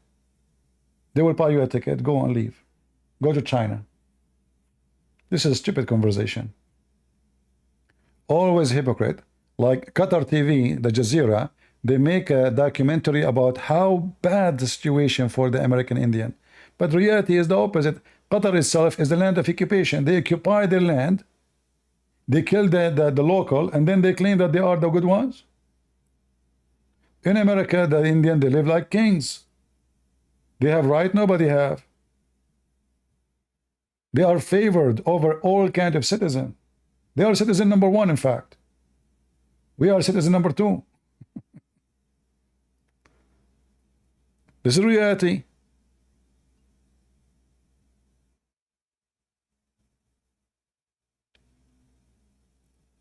Same time, when you say, do you support the Indian to raise and take their land? They are the one who signed to agreement with the white man. Why you sign? Fight and die for your land. You signed because simply they told you this, okay, take your land, no problem, here we go, this is your territory. They did not take land from them. When you say 2%, what 2%? Already they are finished.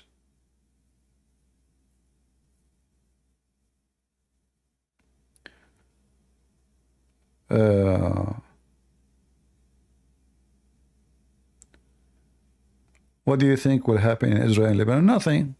This Netanyahu is potato. He's literally a potato.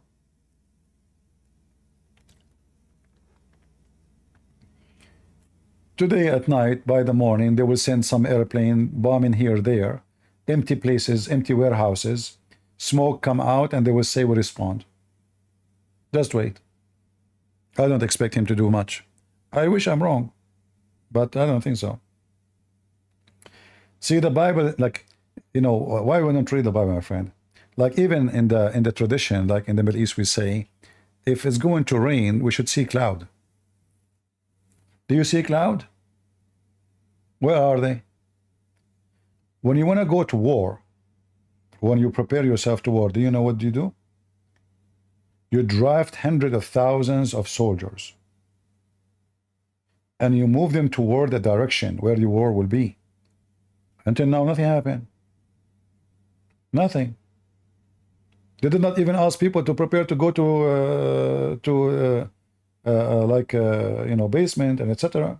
Nothing, because nothing will happen. War have elements, and you can tell that the leaders of Israel, if we can call them leaders, they are a bunch of potatoes.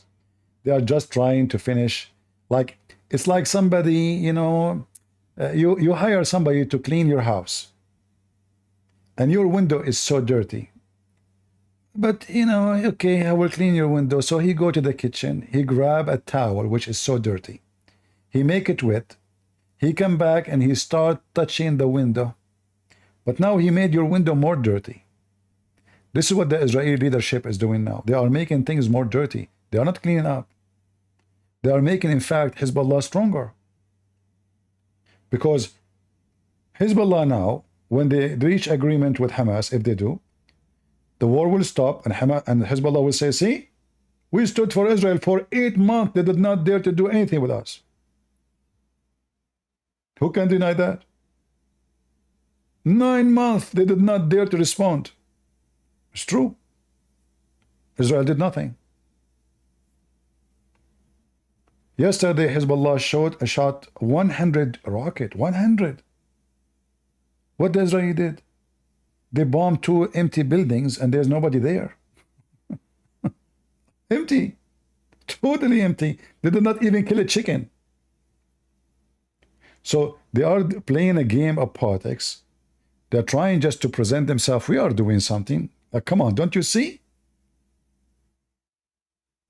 Like, don't you see? The attack they did in Yemen shouldn't be this done a year ago. Why you wait until those people, they send you hundreds of drones. Hundreds. Now you decide to send, why you don't do it from the first day? If you do it from the first day, things will be different. So obviously, the Israeli government is just a bunch of idiots, and they don't deserve to be in the office. They are just wasting time to stay in charge. They are doing politics. They are playing politics. They are not seeking victory.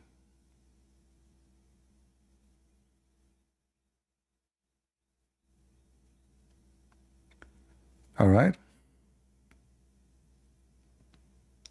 So if you think something big will happen, I am 99% sure that there's going to be like some attack here, some attack there.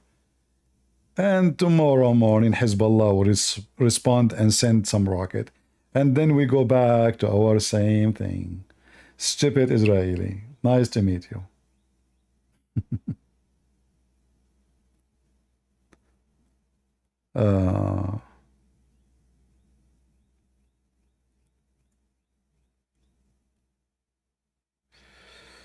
All right.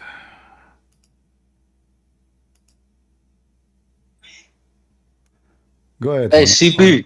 Yes.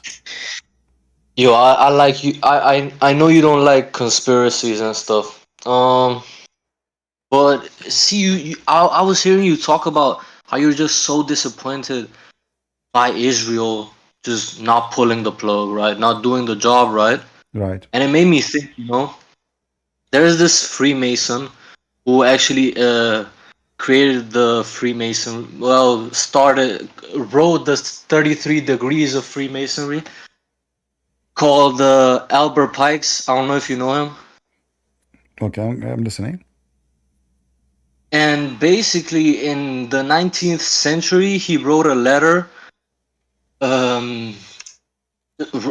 describing describing 3 world wars, and in the letter he described the First and the Second World War very accurately, and he described the Third World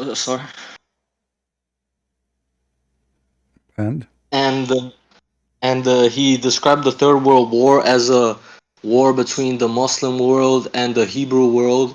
Well, actually, he didn't describe it like that. He said it would happen in the Middle West between Jews and Muslims, and until the point where they would kill each other, like just massacre on both sides. He was describing it as both sides, and that at the end of it, the plan would be that from the despair coming from it, people wouldn't know anymore what to follow, what is God, where, like, they would all be so in despair that at that point that will be their plan. They will put in their plan in action to create a Luciferian new world order, as we can say. Like, my friend, do you believe that this person is a prophet?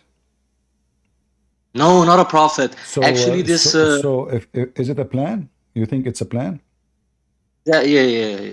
That's possible. You see, who care what all kind of forces in the world they plan? We believe in the Bible and nothing else. So if God, he promised the Jews their land, this will be the land of the Jews. So all forces, I'm discussing that, like, in fact, in the Bible, it talks about these things in times, and really, like, these guys who play these games and make these wars and stuff, they think they're mocking God. They think they're making fun of God, but really they're actually just making it all come true, just like Jesus said. You feel what I'm saying? I understand. So, because I was trying to connect between what you said about those Mason and what will happen in the future. So it might be there is like an evil force, or planning for something to be done, and they work for it, and they can make things happen. Why not? And I believe that the force of the Democrat is one of those Mason evil forces. Like we know that this George Soros and all kind of evil ones. In fact, there's many reference of many president of USA. They are part of those evil organized crime. We know that.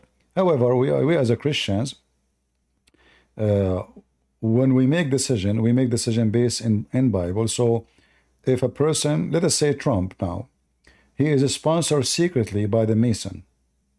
This is for the sake of argument, Still, we will vote for Trump because we as a Christian, we judge only by what we know. Right? Of course, by the fruit. Yeah, so what we know is what we know. Anything else is not what we judge for. And we believe in the same time that God is in control. It doesn't matter who is going to be there. So they will never win against us. They will never be victorious. Even if sometimes they might look like they are victorious for temporary time. But they will never ever be victorious. So we leave to God what is to God, and we do what we should do as a followers of God.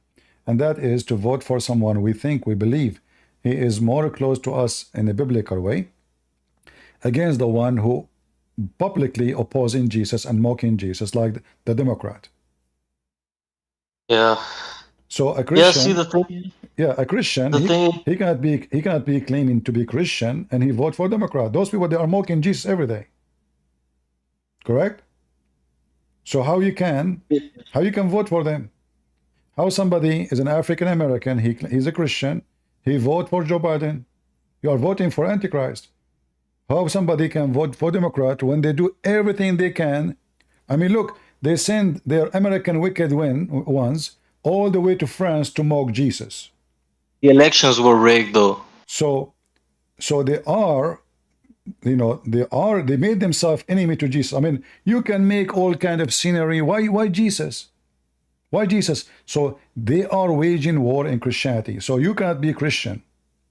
That's the thing. Even when you go and check out their literature and stuff, they have to connect everything. The thing is, when you go and check out their literature, which I don't recommend, but it's interesting how, like, everything they do, it's all a mockery of Jesus. And they don't have a problem, these world leading societies, when they write about these things in their books, they don't have any problems against Islam, Buddhism, any other religion, but they hate Christ with all their hearts, because even in general, all these rituals and things they do, they always have to invert a cross. You notice in all satanic things, it's never anti-Mohammedan. It's always anti-Christ. The devil is always anti-Christ. Even when they make the peace sign, which is very satanic.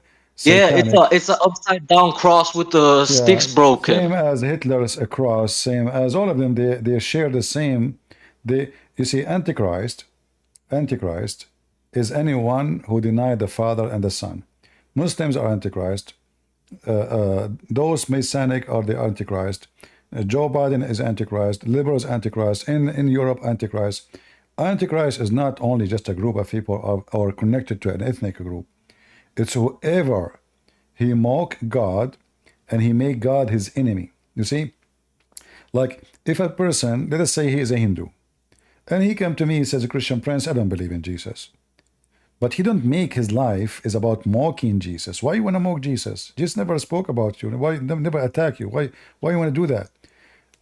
Somebody might say to me, aren't you mocking Muhammad? Well, Muhammad, he killed us. Muhammad, he mocked Jesus. Muhammad, he attacked the Bible. Muhammad, he made fun of us. You look at everyone who is famous, all these people at the top, they all have this thing in common. They all mock Jesus. Exactly. And when you go and read these books, it's crazy.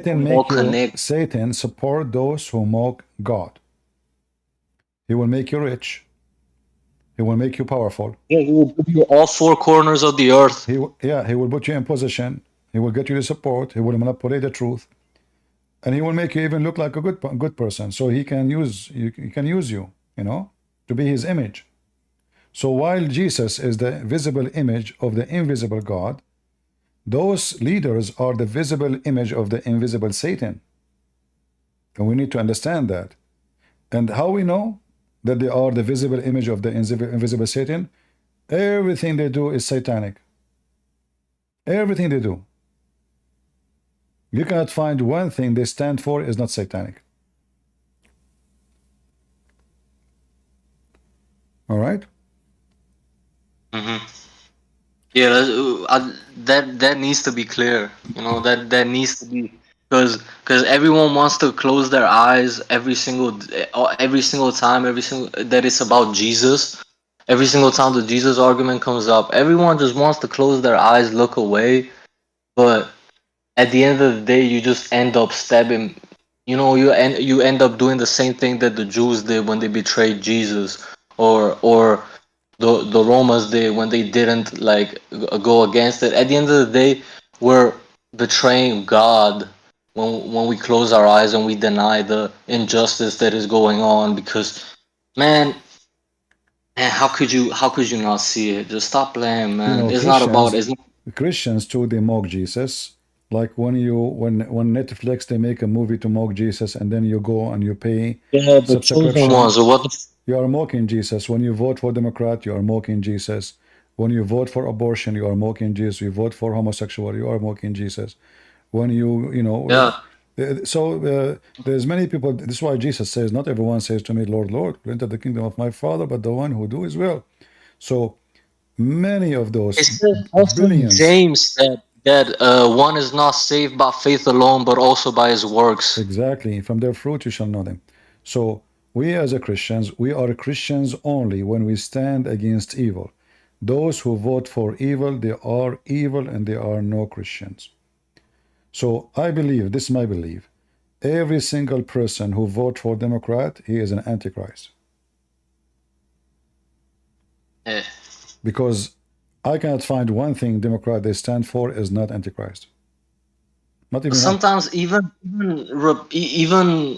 Republicans are kind of weak. But we can say there's many of the Republicans they are not. You know, there's many they are good Christians and they're trying their best. But I agree with you. In the Republican, there's many they are false too. However, I can say that the whole party of Democrat they stand for evil. It's not like some they are, some they are not. You know, we know we know their agenda. Transgender, changing the sex of children's, forcing a false doctrine on children's about sex, teaching kids how to put your finger in the anus of your if your mate in the school, even if they are 5 years old. I mean, what is that? So this is you do not need. It's no brainer. You need. It's obvious that this is satanic. Yeah. Yeah, you know, they're all going to hell. The first time I have a TV in USA. First time ever. I have a TV. I don't have cable. So I connect to the TV and then I receive channels. They are local. The first program I saw ever in America, it was a woman and she was speaking about putting 2 fingers in the anus. I said, maybe my English is not good. Maybe I'm not understanding, you know. So she was teaching how if you want to have sex with someone, a man, a male with male, how you can make it easy to push it in. Excuse my language. This is in public TV. This is the government of America teaching kids. It was 4 p.m. It was not 4 a.m. in the morning. This is the program kids watch. So we know that America is running for a long time by wicked. The one who in control of the government TV are wicked. The one who control in the radio of government are wicked. The one who run agencies are wicked. And it's time for us as Christians to stand against their wickedness. Christians are subdued, submissive for long time. Yeah.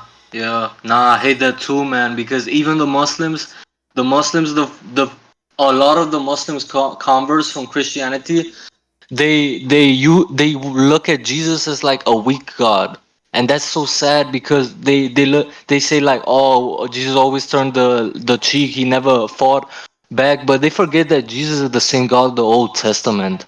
Like the severity and the mercy Like the judge, like the justice and the mercy are both the same. It's just that when he came as man, he had to embrace that mercy. Like he had to lay down the path for us, because he knows our nature as humans. We are prideful. We're not gonna do it unless we see him do it, and he laid his life down for us. So that was a different perspective of it, of course. But man, how can you not understand it? Like of course, when he lays down you have to make sense of it. You have to think about it. That's why it's the word of God, because it's actually deep, and it's meant to save you. It's the only good word that promises you to be saved. No religion ever promises you. They tell you God forgives you, God this, but then no one tells you you'll be saved. You'll see the gates of heaven. Well, No one does that. if they are looking for a God They don't have it. who punish, then they have to wait for Jesus when he come back, because second coming, Jesus will treat them like dogs. Yeah, how is the second coming in every religion always Jesus coming back, but they but then they what they're always mess it up. Like they're either add idol worship. Like Buddhism is literally Freemasonry repackaged in a way that appeals to the people. So Buddhism is just serpent worship made to look good, you know. And I don't even want to explain it, because people shouldn't do these practices, these meditative practices, the way it's said in the Buddhism. Meditation is only meant to be made upon the word of God, the way that it was written in the Bible. That we are meant to meditate on the Bible, because the Bible actually teaches us how to pray. It's the only way we can learn how to pray, to ask God what we need for, because it's all a language of asking and receiving blessings. So people don't understand it, but Jesus explained this so well when he said to forgive your greatest enemy. Like, Yeah. I prayed before here, right? Guys, you have to forgive your greatest enemy. That's the greatest level of sacrifice you could ever do. No man Yeah, can ever do that, because Jesus said even the Pharisees, we forgive, but remember, our even the forgiveness. Pharisees can forgive a friend. Yeah, but our forgiveness doesn't mean that they are forgiven. When That's Jesus, not. That's not the point. That yeah, is that we should wish for mercy. right, but Wish for mercy, so that we can receive the same mercy. right, you know, the act of forgiveness is an act of love, an act of wisdom, because it heal you first. You know, it heal you as a It's person who they suffer. always say it's only God who forgives, right? Yeah, when we forgive, it still does not mean that person is being forgiven for what he did against us. For still he will be judged by God, and then God, he decide if he No, deserved but to be you know forgiven or not. how they always say it's only God that forgives. So that means there is a high level of importance in the action of forgiving. Yeah, only Jesus he can forgive. He have the power over flesh. So Yes. what I'm saying, Yeah. that when you forgive, you are just giving, like you are in peace. You yourself, you are in peace with Just yourself. walking in Jesus' steps, basically. Yeah. You're walking the So perfect peace the person who commit a crime, he will be judged for his crime, even if you forgive him, still he is not done. For the court is the real court, the court of Jesus. So when he come in the second time, he will, as it says like in Luke 12, you know, the master that of the servant will come on the day when he does not expect him, which means expect him to come. And at the hour does not know. So the servant don't know the hour. And will cut him in pieces and put him with the unfaithful. So all those who they insult Jesus, that's all those justice. who mock Jesus, all those who they are against Jesus, they have their time to insult Jesus as much as they want. But when Jesus come, like now this filthy Biden, Justice to come. yeah, this filthy Biden, he is 80 something years old. He might die tomorrow. When Jesus come, what he would do to him, I assure you he will have a very severe hell punishment. God knows. Yeah, he will. No, for sure. You know, we know what he did. We know what he did. He is mocking Jesus non-stop. He put the flag of the homosexual in the White House in the day of Easter to mock Jesus. He banned Yeah, it. where the only flag that goes over the American flag is the cross. It's America's constitution. This man and his government and his party, they are an antichrist. There's no question. Anyway, my friend, we have Hatim is waiting. So thank you very much, Honor, for joining. God bless you and God bless Hatim and God bless Thank everybody. you. How are you doing, Hatim? You still a Muslim, Hatim? Hey, Christian Prince, how are you? I'm fine. What was your question? You still a Muslim? No, I'm not. You are not? That's good. So what are you now? Nothing. Oh, you're nothing. Nice to meet you, then. Okay, you know the thing. So what do you think about now Israel? They might attack Syria. What do you think? I believe that they are going to attack Damascus soon. Israelis? I believe the Israeli, they are going to hit some target inside Syria tonight. Surely. What do you think? Do you agree with Okay. me? They will do it? Yeah, maybe. I think Israel is looking for wage a big war more than Gaza and this stuff. No, they Yes, are I not looking agree. for a big war, actually. The Israeli are not, because they are trying to avoid it. But now they have to do something after what happened. So they will not be able to go deep in Lebanon because the American, they are not agreeing mostly. So, but they can go deep in Syria. That's why I'm expecting them to go deep in Syria, not deep in Lebanon. So they will try to hit Hezbollah inside Syria, not inside Lebanon deeply. Maybe, yes, correct. Because they should respond a different way. Yeah. Yeah, to avoid opening a big war, they always go inside Syria deep. So they mostly they will do attack some target in Lebanon, but not too much deep.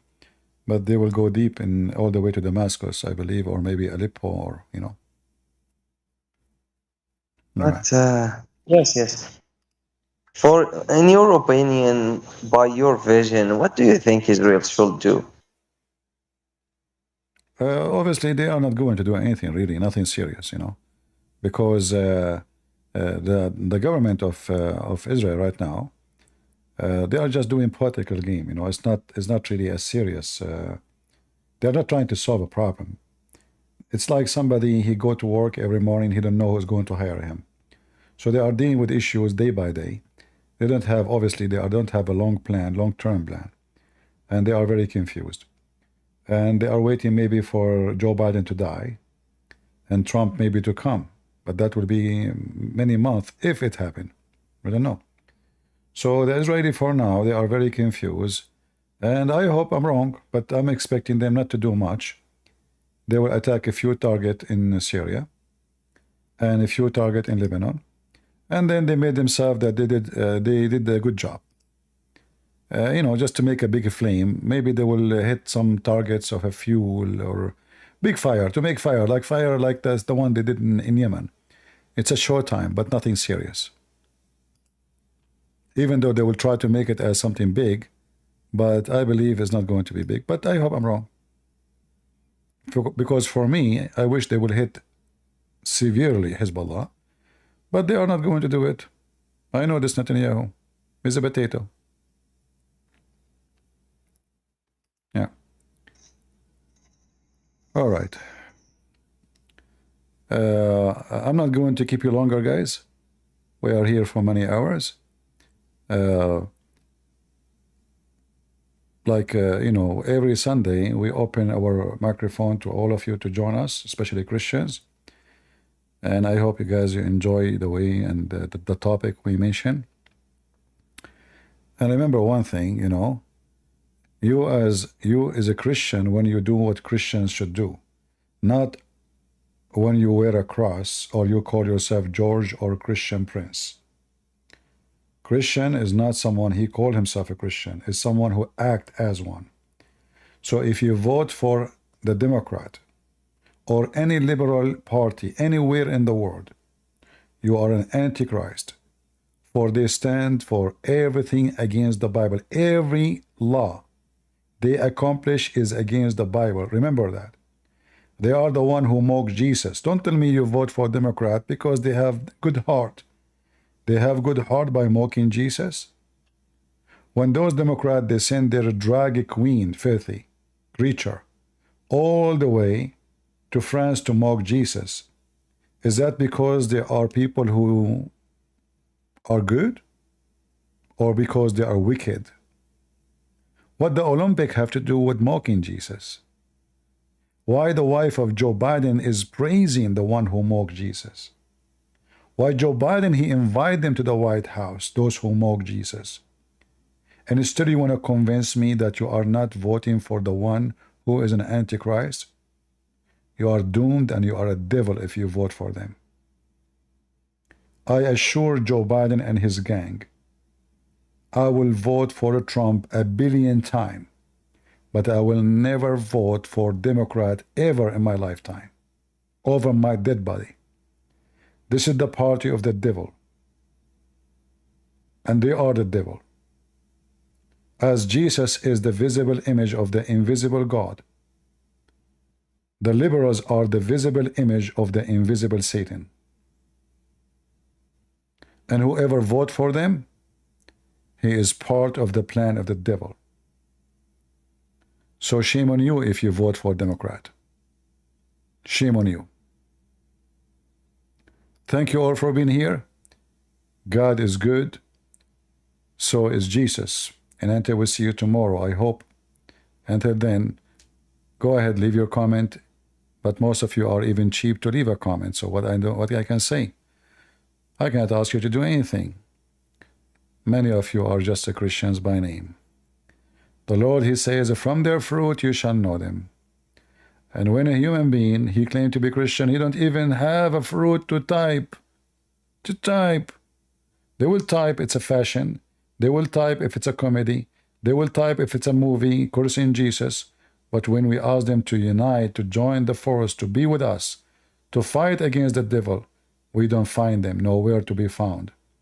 From their fruits you shall know them. I mean to that. See ya.